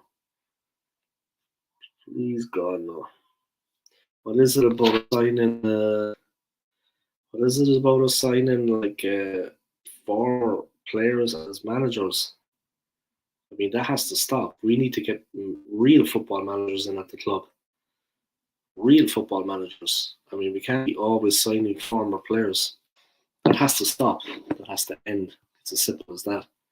It can't be allowed to continue. Oh man, if another former player comes in, I mean, you've seen what happened with United and Ole Gunnar Solskjaer, man. Ole's at the wheel. Jesus, okay, for a while they were doing all right, but then the wheels came off completely. You know what I mean? Who's coming in now? The Granit Xhaka might actually not be leaving at all. Harry Kane possibly going to United.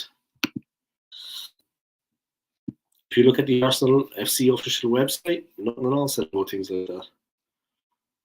Zinchenko on how to play inverted fullback.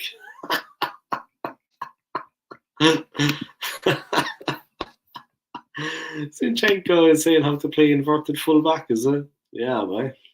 Jesus, what's he on? What's he been smoking? Christ, who's filling his head with all these silly ideas? Honestly, like Zinchenko talking about that, is it? Come on, like how to play inverted fullback, is it? He's giving tips. Yeah, boy. How's that working out for you, boy?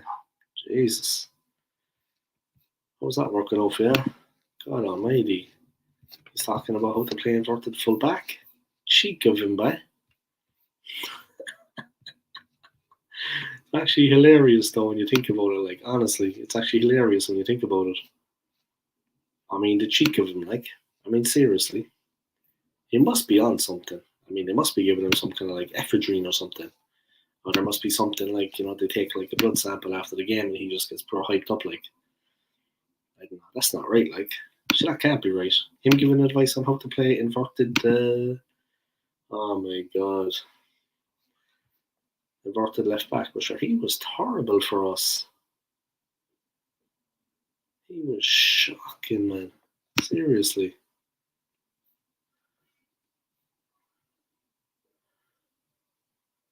He was absolutely shocking. Say no more about it.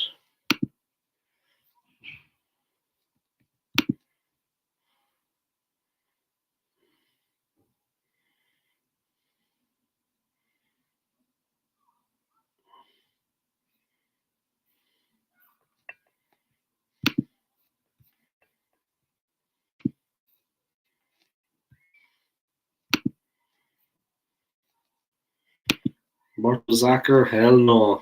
Exactly, man. Exactly. You know what I mean? I'm just chilling here, guys, relaxing. I'm actually watching the Europa League final. I should probably be doing a watch along, but to be honest, there's no point doing a watch along because everyone's going to be watching the bigger channels. But I'll do a review of the game.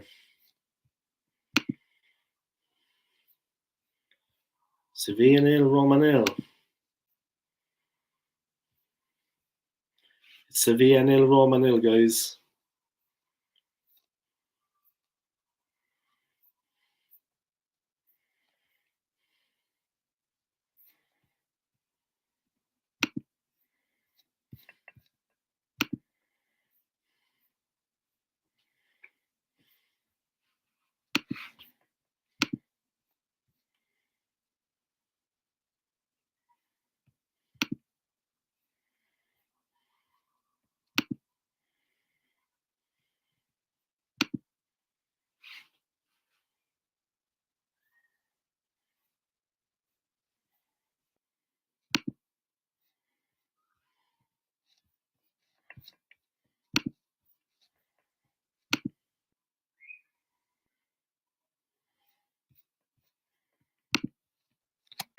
Just watching the Sevilla Roma game, guys. It's 0-0.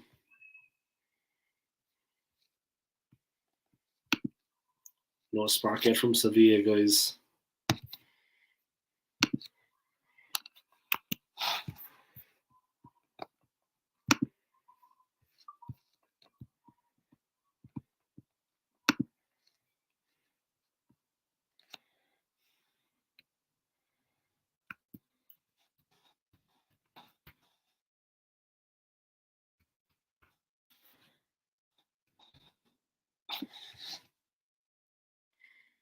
Watching the game, guys. Sevilla nil, Roma nil.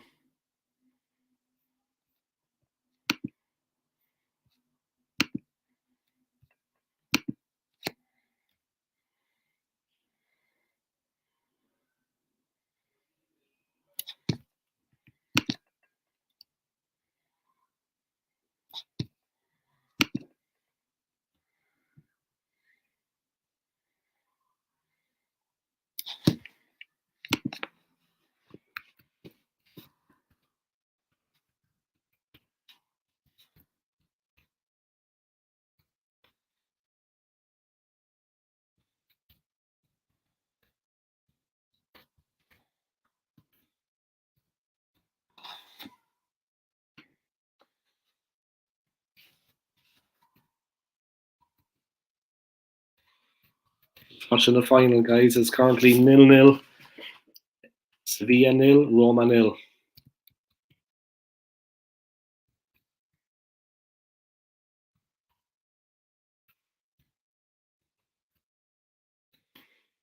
Sevilla are down in 11th place in La Liga, believe it, guys. Europa League final, Sevilla FC versus AS Roma. Europa League final, Sevilla. Okay.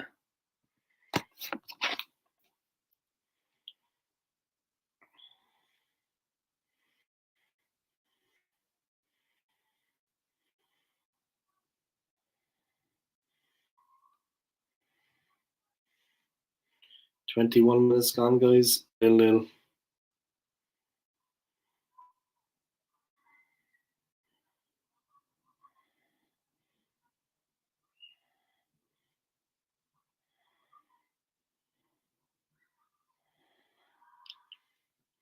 Just 1 second, guys. Just changing something here. I'll be back with you, alright? But it's 0-0 in the match. Sevilla nil, Roma nil.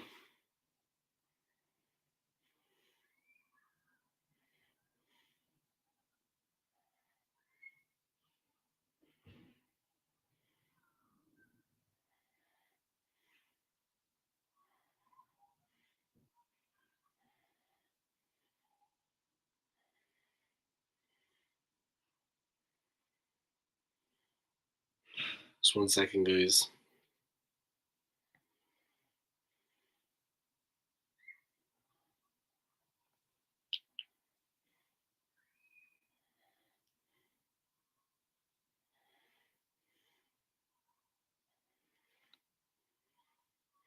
Sevilla nil, Roma nil, guys.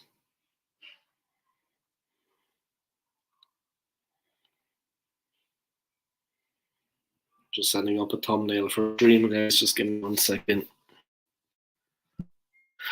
This is the world of a YouTuber, huh?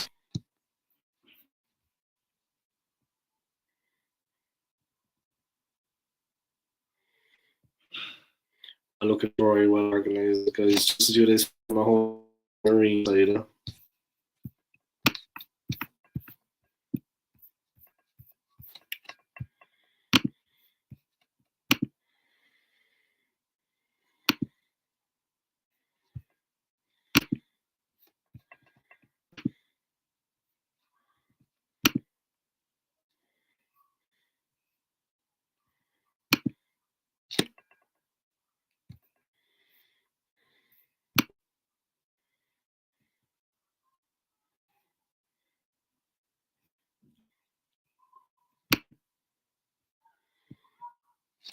Europa League finals of the AFC versus AS Roma.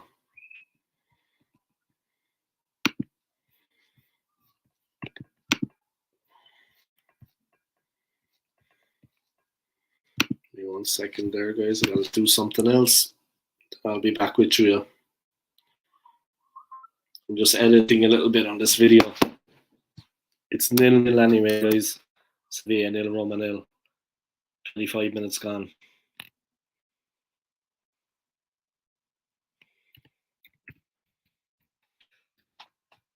It's gonna be a long game, guys. So I'm doing this game, then I'm doing the FA Cup final on Saturday. I'm doing the FA Cup final on Saturday, and I'll be doing the Champions League final.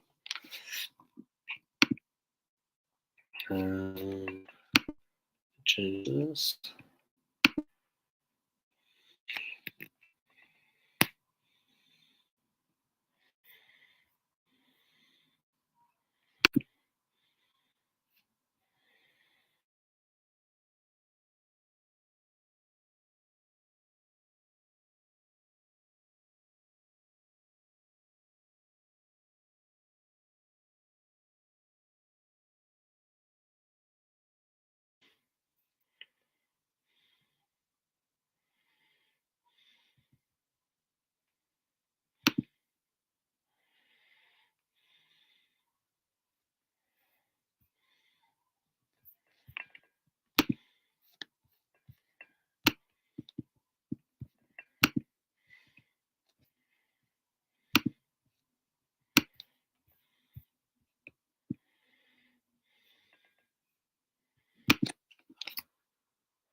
Tough game out there, guys. Roma are playing very, very physical, and like you'd expect any Jose Mourinho outside, they're tough.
Editing this video, guys, and then I'll be back. Still 0-0.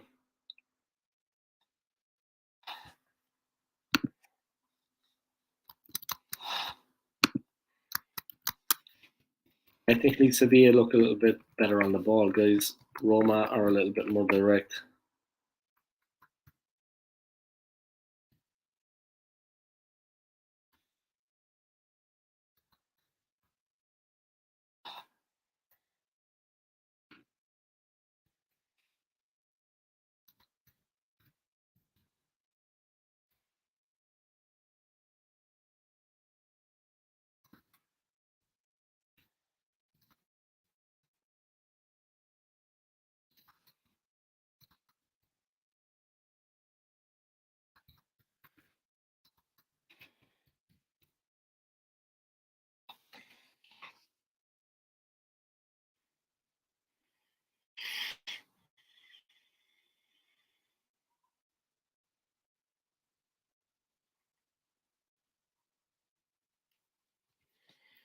Just editing the video, guys. I'll be back in 1 second.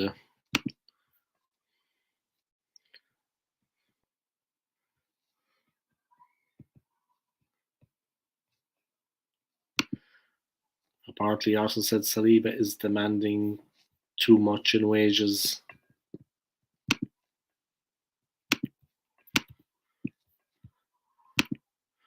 He deserves it, though, man. Saliba deserves it. He deserves his weight in gold. You know what I mean? Seriously.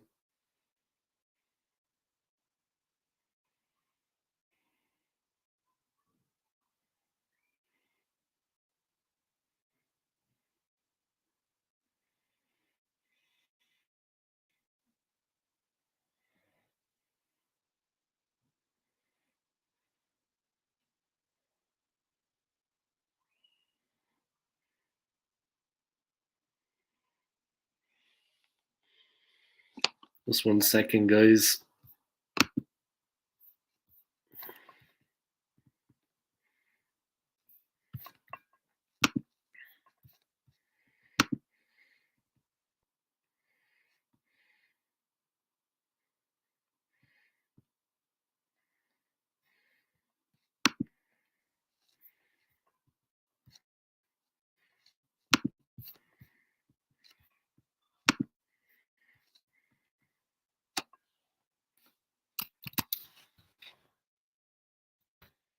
Both teams are cancelling each other out at the moment, guys.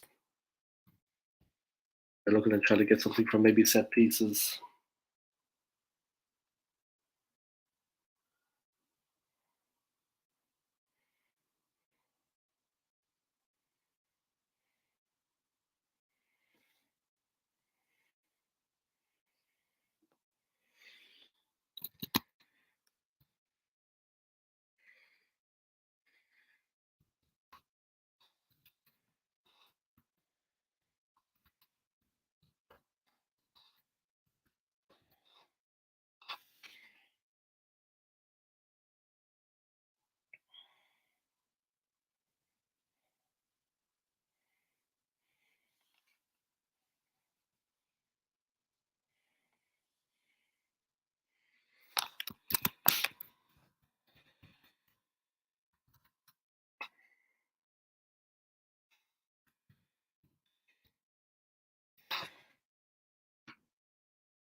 All right, I'm almost back, guys.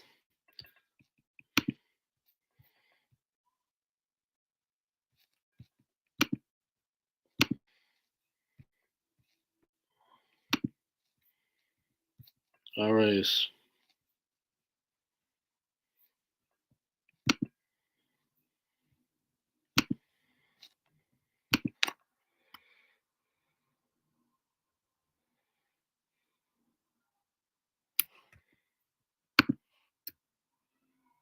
One second, guys. Just doing something quick.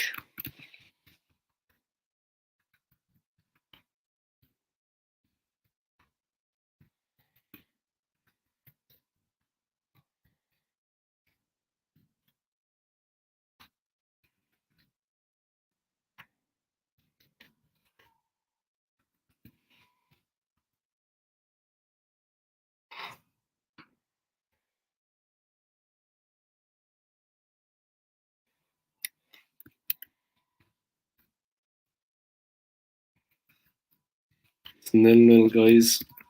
Sevilla against AS Roma.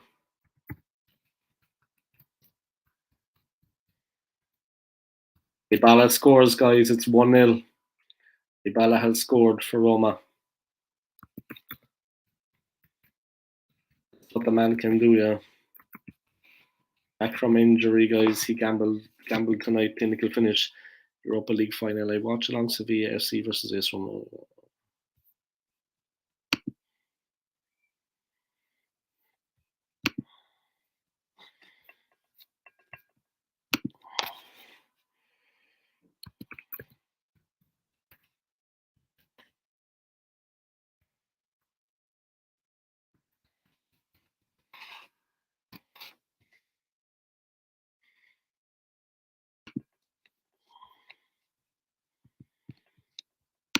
It's 1-0, guys, to AS Roma.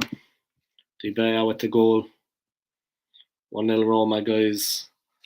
Great ball for Mancini to set that up. 17th goal of the season for Dybala, guys. And they're 1-0 up. Priceless for Roma. Mourinho delighted.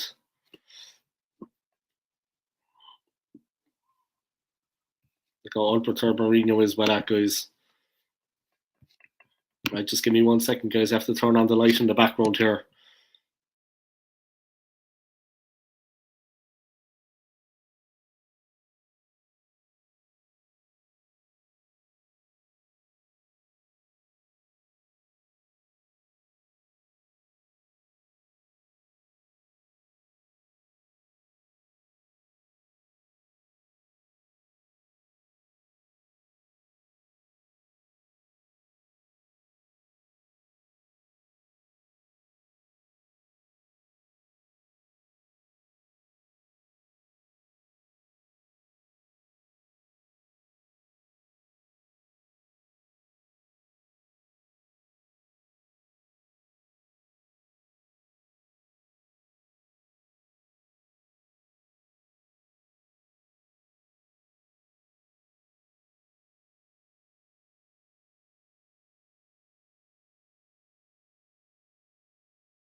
Yeah, McManus, I would take Jose at Arsenal, no doubt. I would take him by without a shadow of a doubt. He's a good coach. He's a good manager. I would definitely take him, no doubt. All right, Sevilla on the ball.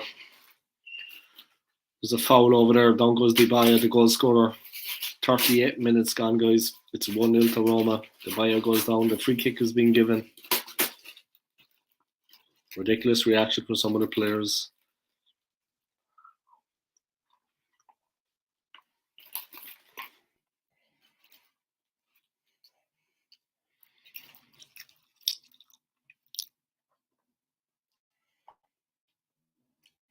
Yes, it's foul, but that's all it is. Every decision has been just turned into a histrionic debate.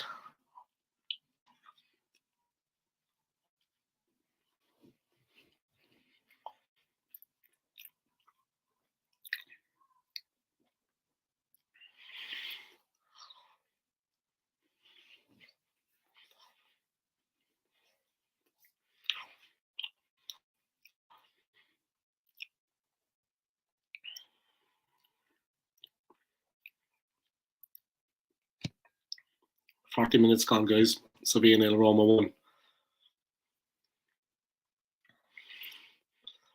Free kick in from Roma.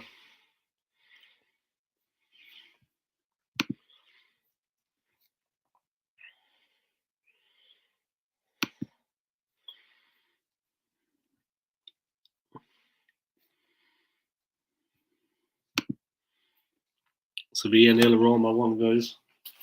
That's the way it's going on.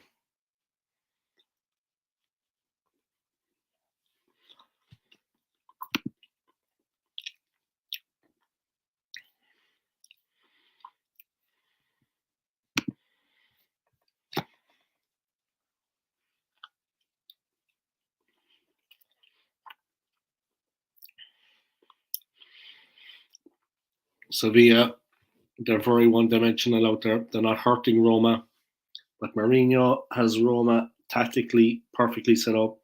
They have everyone behind the ball. Ex-Chelsea player Tammy Abraham, their ex-forward, is up front for Roma.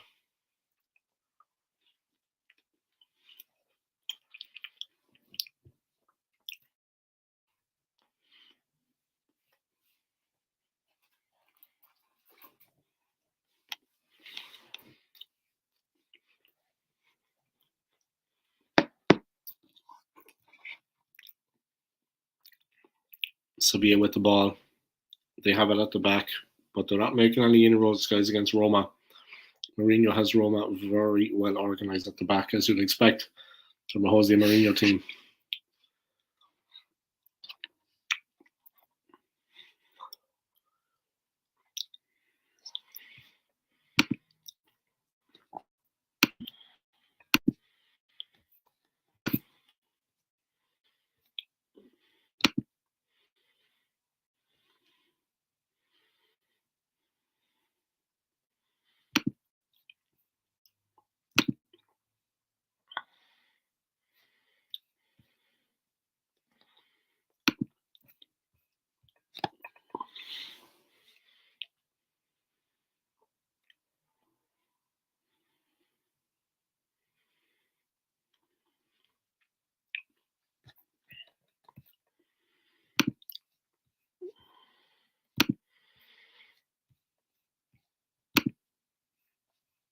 Huge debate going on the sidelines, guys, remonstrating.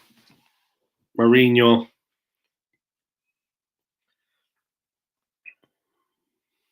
asking the referee.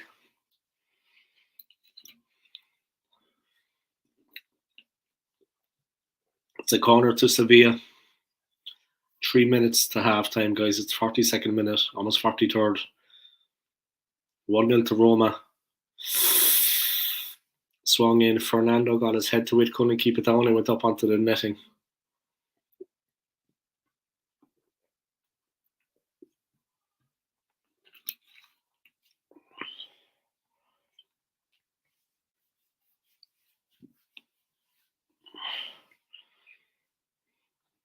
It was a decent chance for Sevilla there by Fernando, but it ended up on the roof of the net.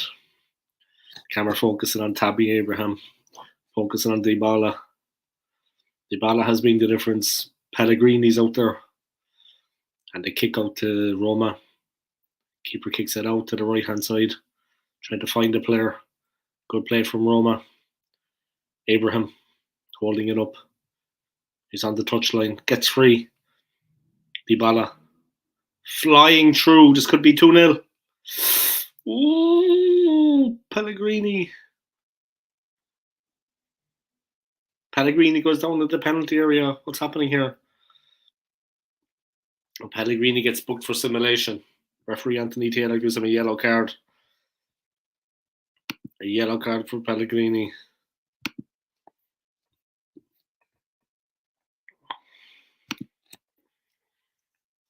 Jose is a winner, and it looks like he's going to win tonight. Exactly. I believe if Mourinho didn't get sacked at Tottenham before the Carabao Cup final, he would have won he would have won Tottenham a trophy. Yeah, I think that's fair to say. He would have, I think, definitely. He's a good manager. He's a good manager. If he wins this trophy tonight and they're on the way to winning it, Jose Mourinho will have won more trophies than any other manager in Europe, believe it or not. Won more European trophies than any other manager.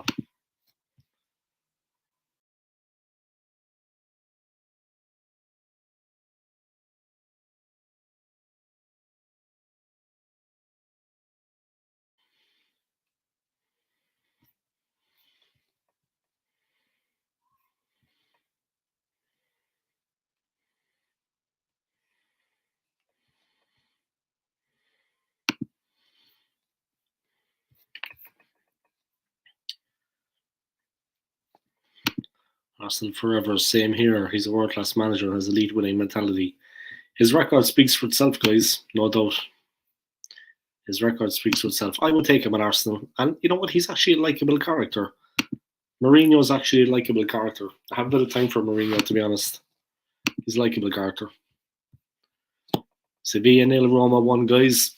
7 minutes of injury time in the first half. It's going to be a long match and a long second half. And Sevilla pressing. This is an interesting final. Campos with the little flick. But Ibanez, Roma are going to be a hard team to peg back. A very hard team to peg back. Once they get their noses in front, guys.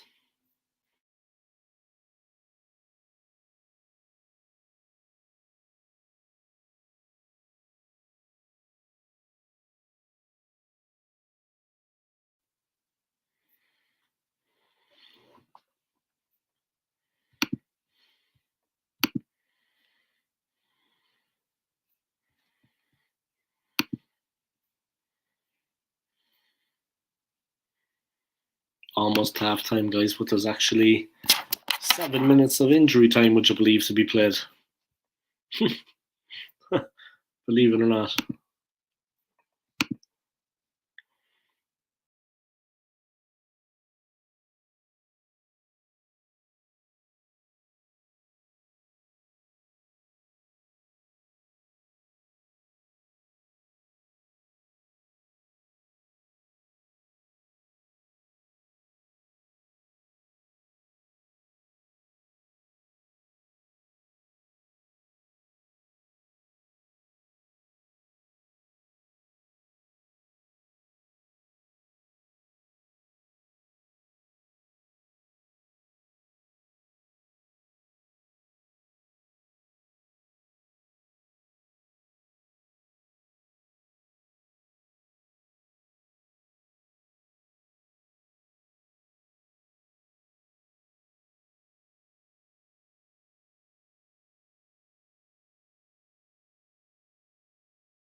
All right, I'm back.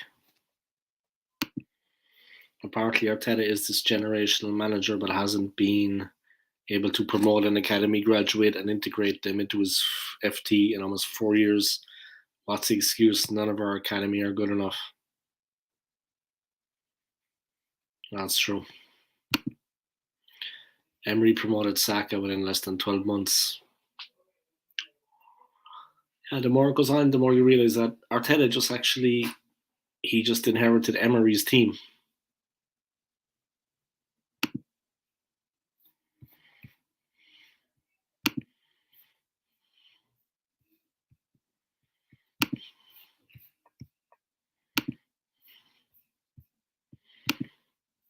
A lot of players that played in the Premier League guys taking part in this final. Tennis on loan, one of them. Of course, one of them, he's on loan from Manchester United.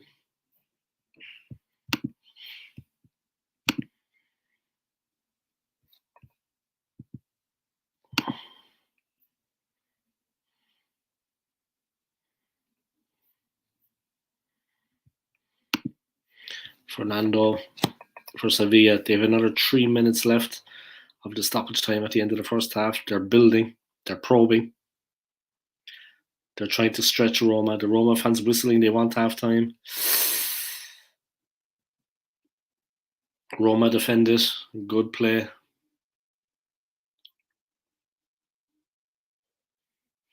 Roma playing for half time, keep the lead intact.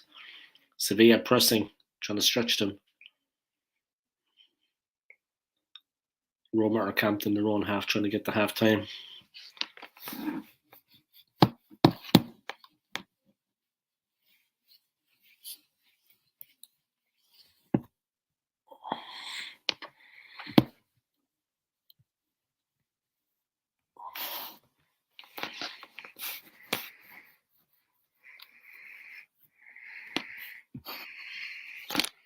Campos, Torres, winding up. Rakitic hits the post. Oi, oi, oi. Great effort from Ivan Rakitic. He cracked it against the post. Oof. It bounced off the inside of the post from Rakitic and out. Lovely hit from him. Almost a goal there. So close. So close from Rakitic. Beautiful hit. That should have been 1-1, guys. Seriously. It should have been 1-1. What a shot. What a beautiful strike of the ball. Oi.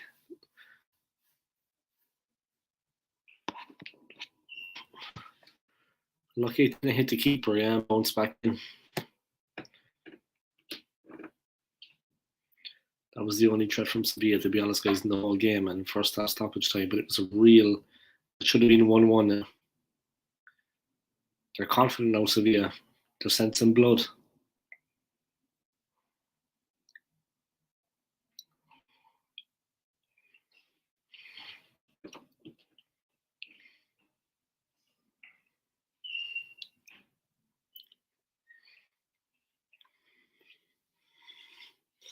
Pellegrini puts it out. He was booked for simulation earlier, guys, and rightly so.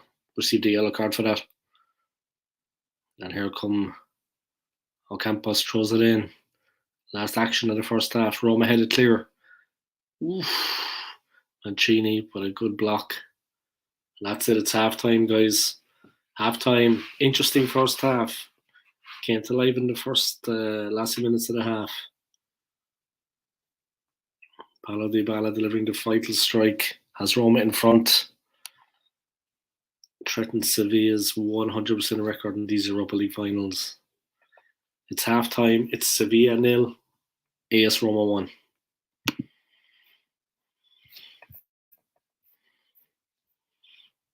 Sevilla 0, Roma 1, guys, at half time in Budapest. I'll be back for the second half, okay? See you.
Hey man, I'm back. I was just taking a break at half time, yeah. I was just taking a break for half time. Yeah man, I'm back. Stream is still on. I'm doing a watch along now of the Sevilla Roma game. But yeah, the game is still on, man. The game is still on. The stream is still on. I'm back.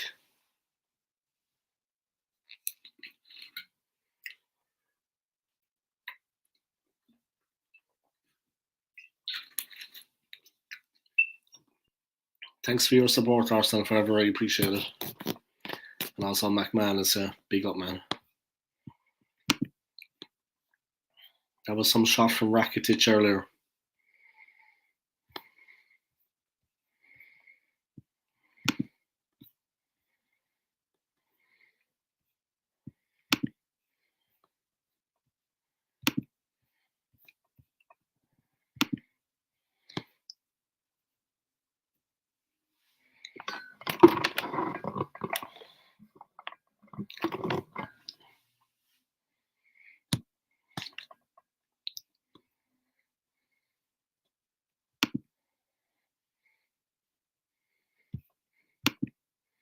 Big up, you've got some comments to read out. I read them out. I read them out earlier. I came back and I was reading them out.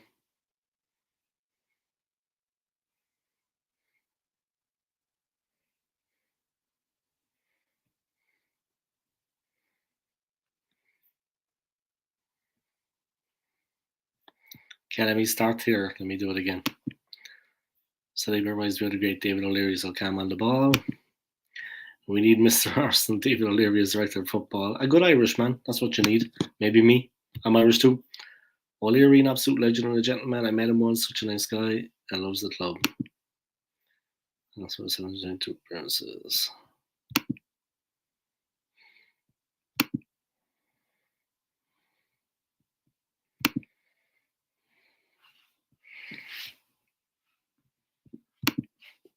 It's like another European trophy in for Mourinho.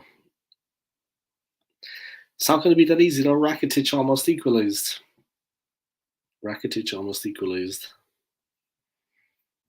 Alright, there we go. Let's be back on top.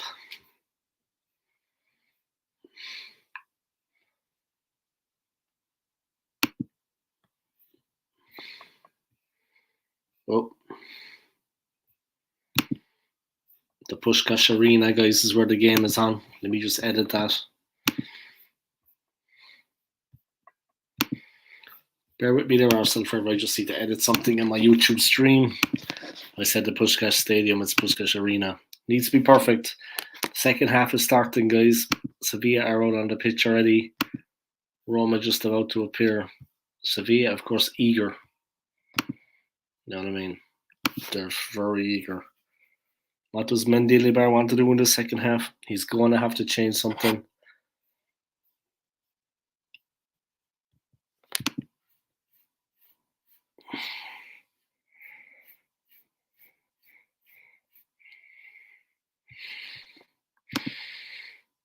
He's bringing on Lamela and Sousa.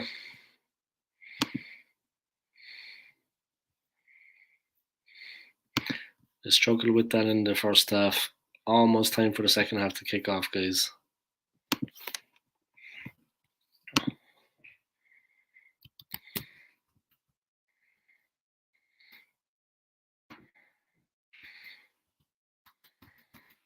Eric Lamela and Sousa. After goals against Juventus in the semi-final are on. Off go Oliver Torres and Brian Hale. Lamela playing against his old club, guys. It was at Roma that he made his name. Former, he was at Tottenham Hotspur. Alright, let's get into this. The second half has begun, guys. Second half, it's Sevilla 0, AS Roma 1.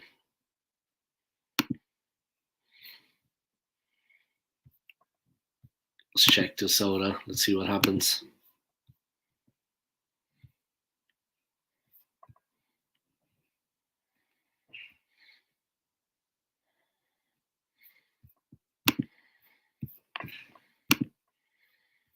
Suso, Sevilla flying forward. They're only a goal down, guys, remember. Ooh, Navas with an early ball in. Ibanez gets away. Roma haven't properly cleared it yet. Sevilla pressing.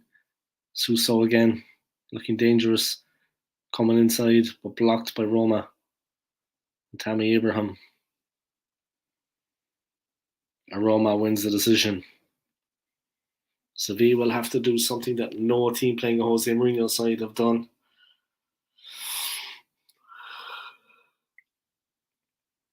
Let's score against them, guys. It's not going to be easy.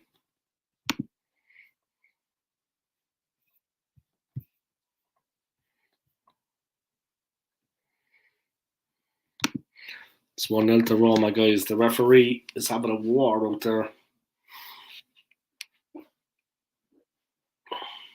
Mancini arguing with the ref, guys.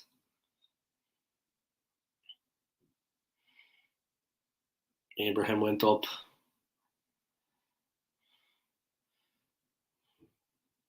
Sevilla again on the halfway line, pressing, pushing, but the ball given away sloppily, and Dybala has it.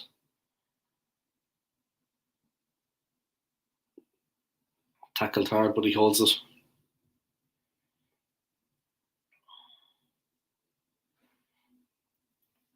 And Roma holding possession.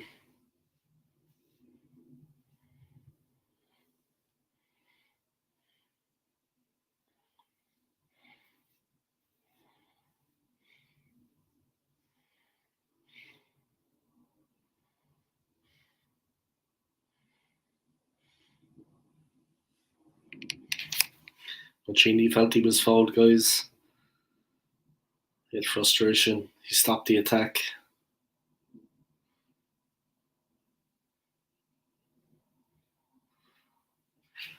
The ref gives him a yellow, guys. He's in the book. And Sevilla building again on the halfway line. Sevilla on the right hand side. They put the ball out sloppily. And Roma have it back, and it takes the pressure off.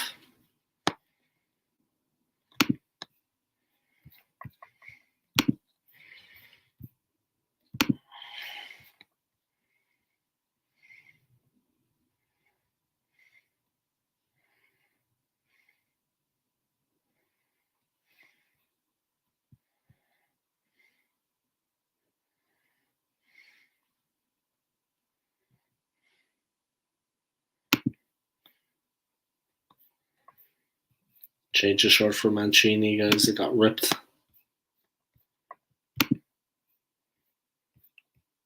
And yes, Roma with possession. They have a throw in half inside their own half. And then it goes. Abraham gets a touch. Sevilla send it back. Roma defending. Cleared by Chris Smalling, ex-Man United. He's been 4 years in Rome, Chris Smalling. Seems like yesterday he played for United. Time flies, guys.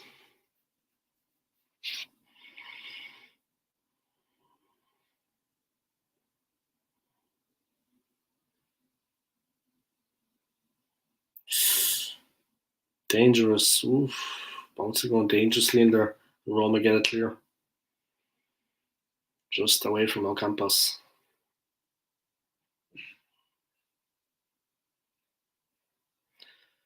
Sevilla is trying to restart it as quickly as possible. Sevilla tried to start it as quickly as possible to get the ball back in, but the ref says take it again.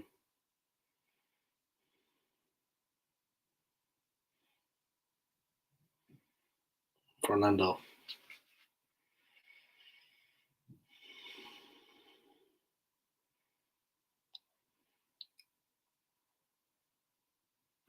Tellez.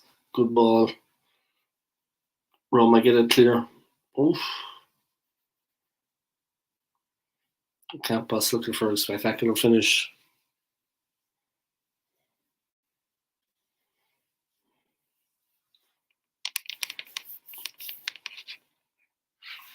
Speculative.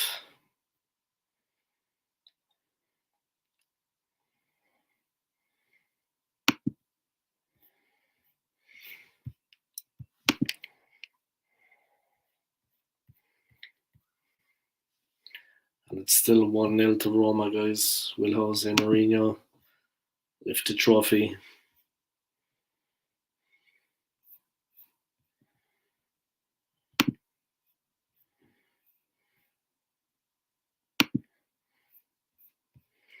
Still 1-0 to Roma, guys. 50 minutes played. There's a lot of football to be played. Yeah, it's been all Sevilla so far at the start of the second half. They're building nicely. And here comes Sevilla. Good play. A lot of pace in the midfield.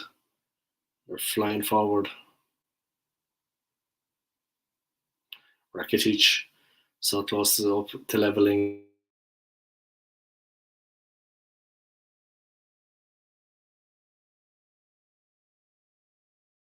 Bit more pace, better tempo.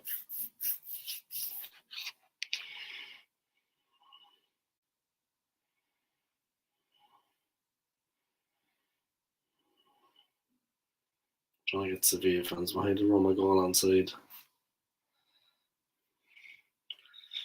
It's 1-0 to Roma, guys. Almost 52 minutes gone. Dybala's goal in the first half. Tammy Abraham for Roma.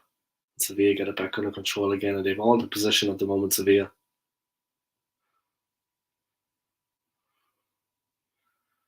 Can't overstate the importance of Roma having Dybala fit, guys. Gives them a totally different dimension. But they're still under pressure now. It's all Sevilla, and they're having to defend. Its backs to the walls job for Roma here. It's going to be very interesting. I'm doing a review of this game as well, so make sure to check that out, guys.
Hi guys, and I'm back. It's heading to penalties. It looks like it's going to go to penalties.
It's all kicking off on the sidelines, guys. Mourinho has got a yellow card. Absolute madness.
Mourinho lost the plot there, guys, a while ago, like 2 minutes ago. He got a yellow card.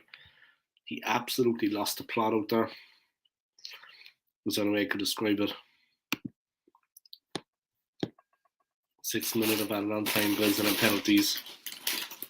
Oh!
Late free kick for Roma, straight in.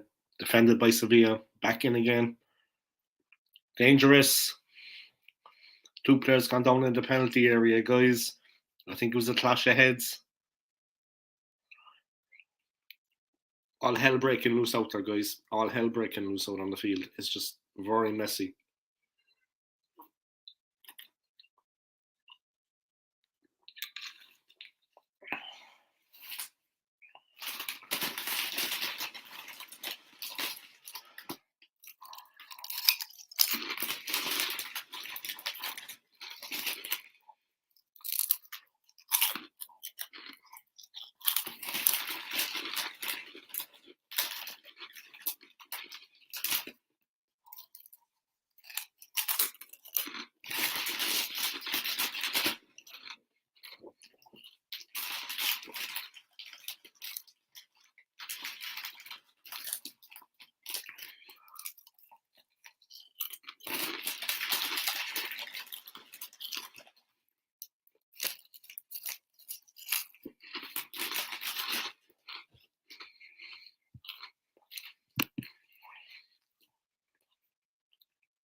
The long night continues, guys.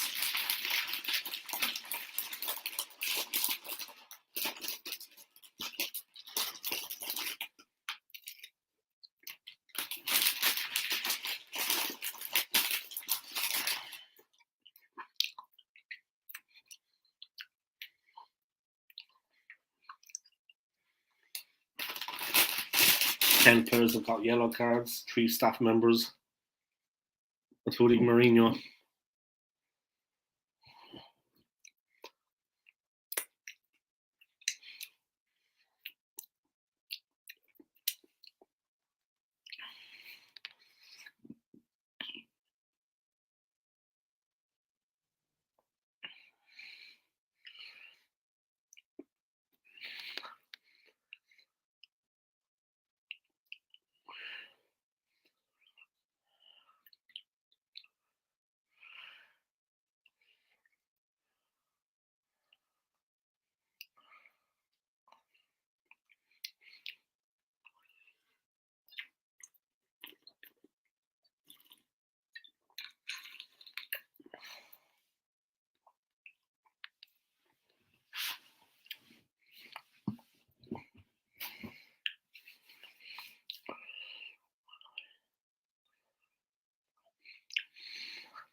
Still 1-1, guys. Substitution coming on. Sevilla bringing on a sub. Marcao coming on. Ujele trying to walk off, guys. His leg is in bits. Goodell's coming off, guys. There was meant to be 6 minutes of injury time. After 120 minutes, it's going to be even more now. And then probably penalties. It's coming off very slowly. It's been a serious test for the officials in this game, guys. It's been disgraceful what has been going on the field. And the coaching staff, Mourinho, I mean, disgraceful. It's been nuts.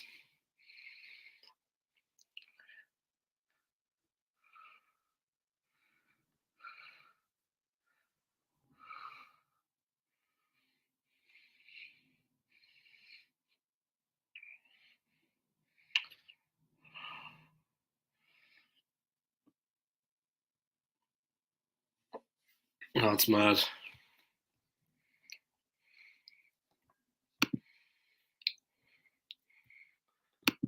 Hula Baloo, how are you, man? Are you keeping well? I hope Mourinho wins. I love the villain. Yeah. The game has been disgraceful, though. I mean, the behaviour of everybody has been just shocking.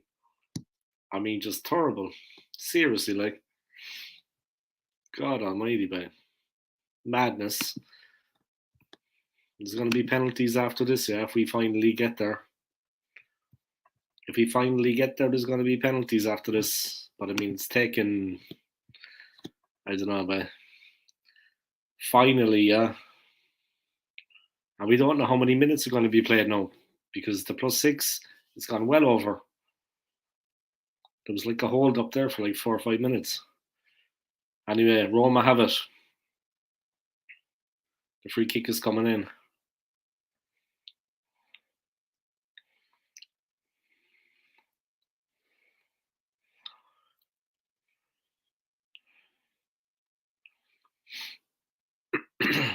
Sevilla need to keep concentrated here, guys. They have to defend this free kick. Ooh, punch clear by the keeper. He got it well clear. Oh, all hell breaking loose out there, guys. Jesus, what a dirty final. Campos got booked. 11th player.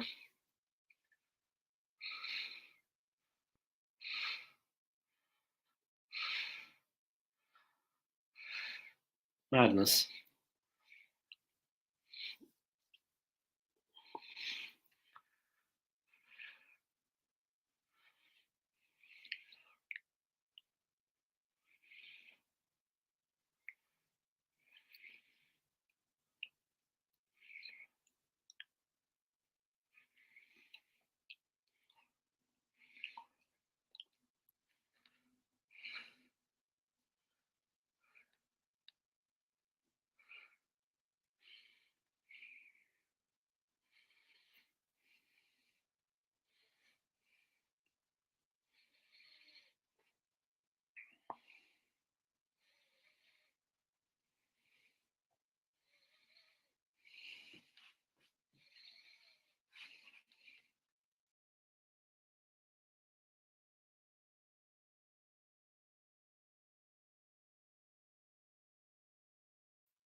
Good defending again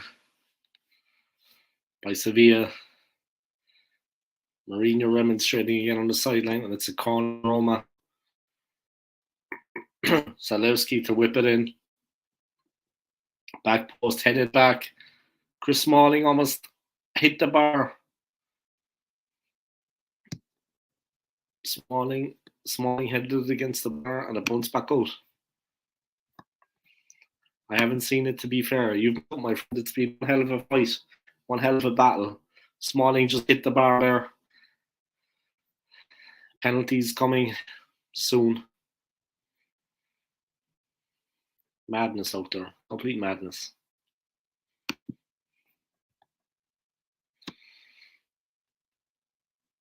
Roma headed back. Sevilla. And that's it. Penalties coming, guys.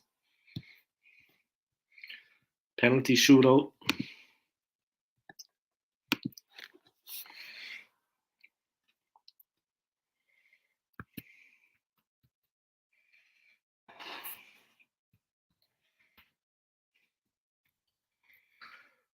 Smalling headed the ball against the bar, guys, right at the end of extra time.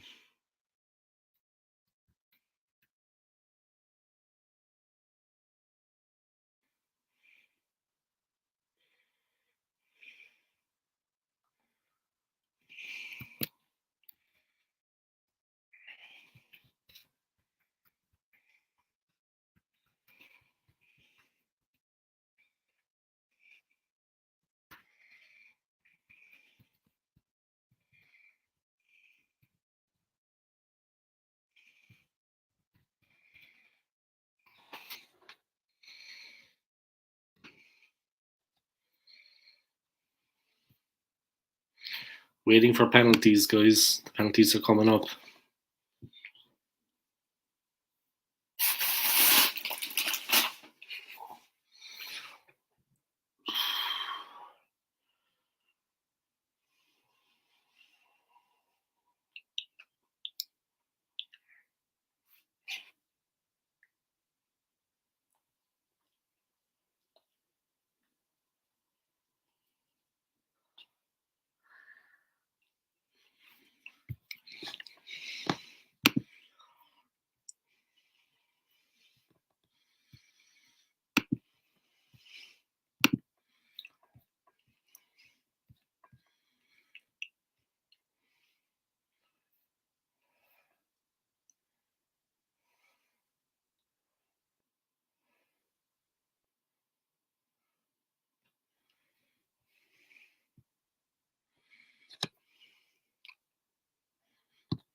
Madness. Will it be Jose Mourinho, guys? Will he win another European trophy? Or will it be Sevilla?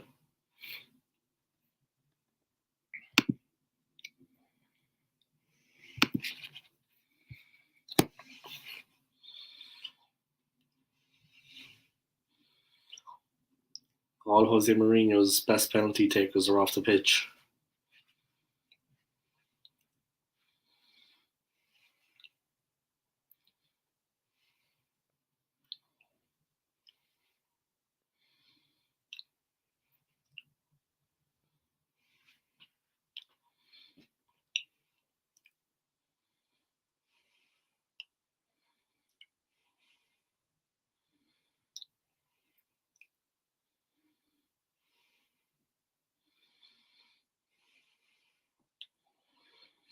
Penalty shootout coming up, guys. Bono, the goalkeeper for Sevilla, looks pensive. This is going to be madness, guys. Absolute madness.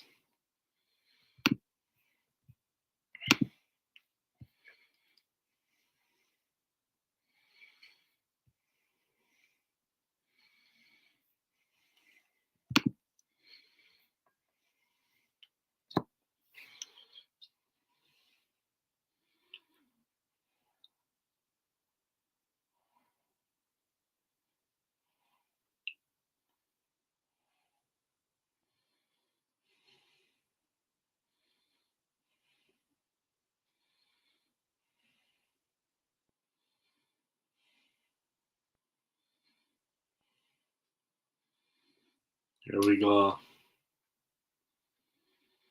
Getting ready for the penalty shootout, guys.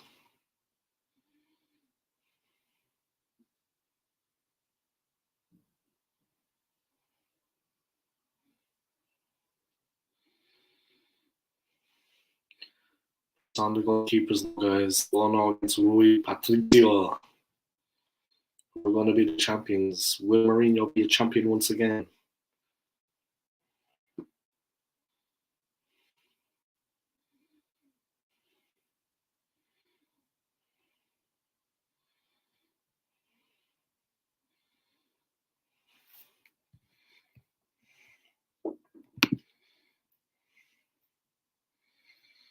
Penalty shootout, guys. About to start.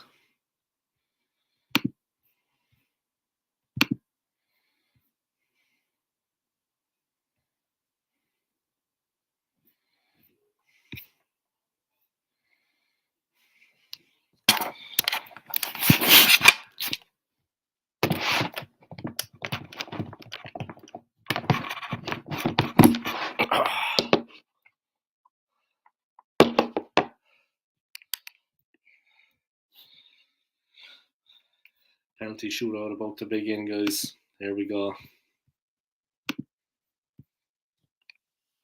Scored by Sevilla. 1-0 to Sevilla in the penalties. It's a 1-0 Sevilla. Lucas Ocampos. Cool as you like. Cool as you like.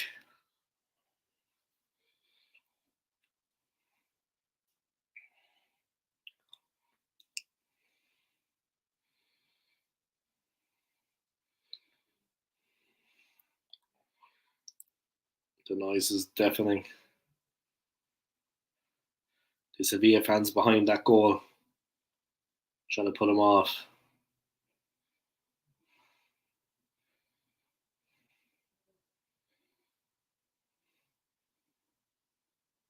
Here comes Cristante against Bono. Brilliantly done. Excellent one. Pressure was on. Cristante smashes it home. Good penalty. Good penalty. Smashed it home. It's been one hell of a final, guys. All hell breaking loose all over the place. Here comes Lamela, former Tottenham player. Of course, he's probably a bottle job like the rest of Spurs. A long run back from Lamela. Power.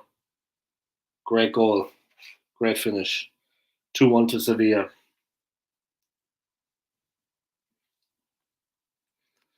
2-1 to Sevilla.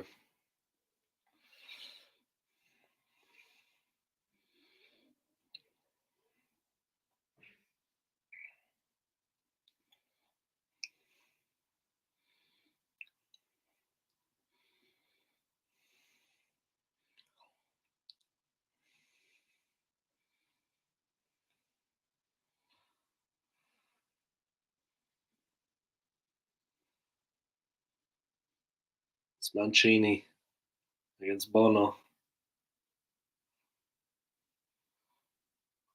Mancini with an own goal and the penalty stopped. Oh my god. What a terrible game.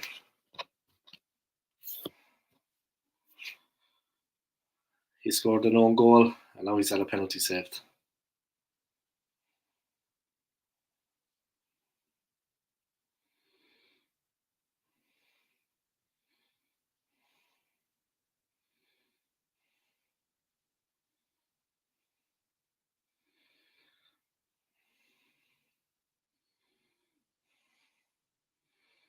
Here comes Rakitic against Rui Patricio.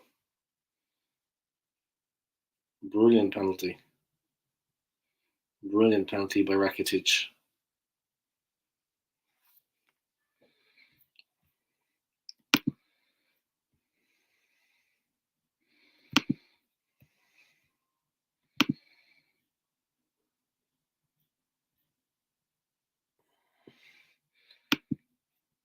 Sevilla winning on penalties at the moment, guys.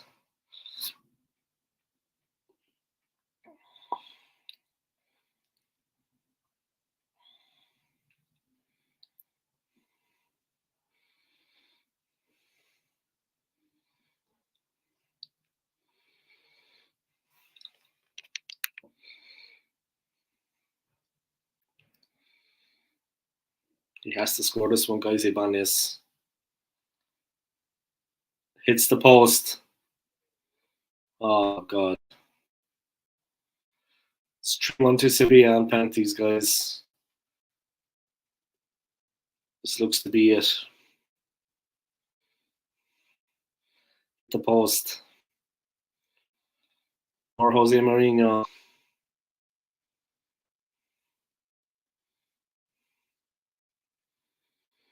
Or Jose Mourinho, guys.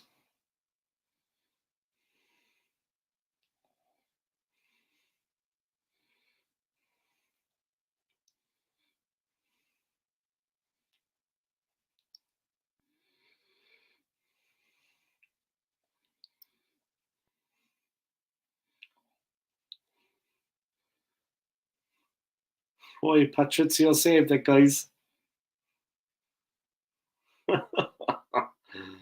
Oh, it's hilarious. Hilarious.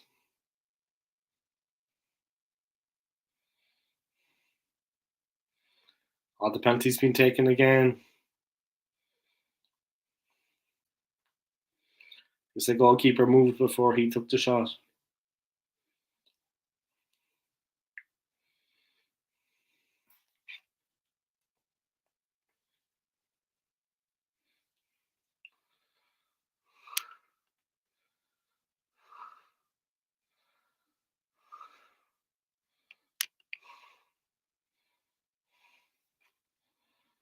And there we go. Sevilla are champions.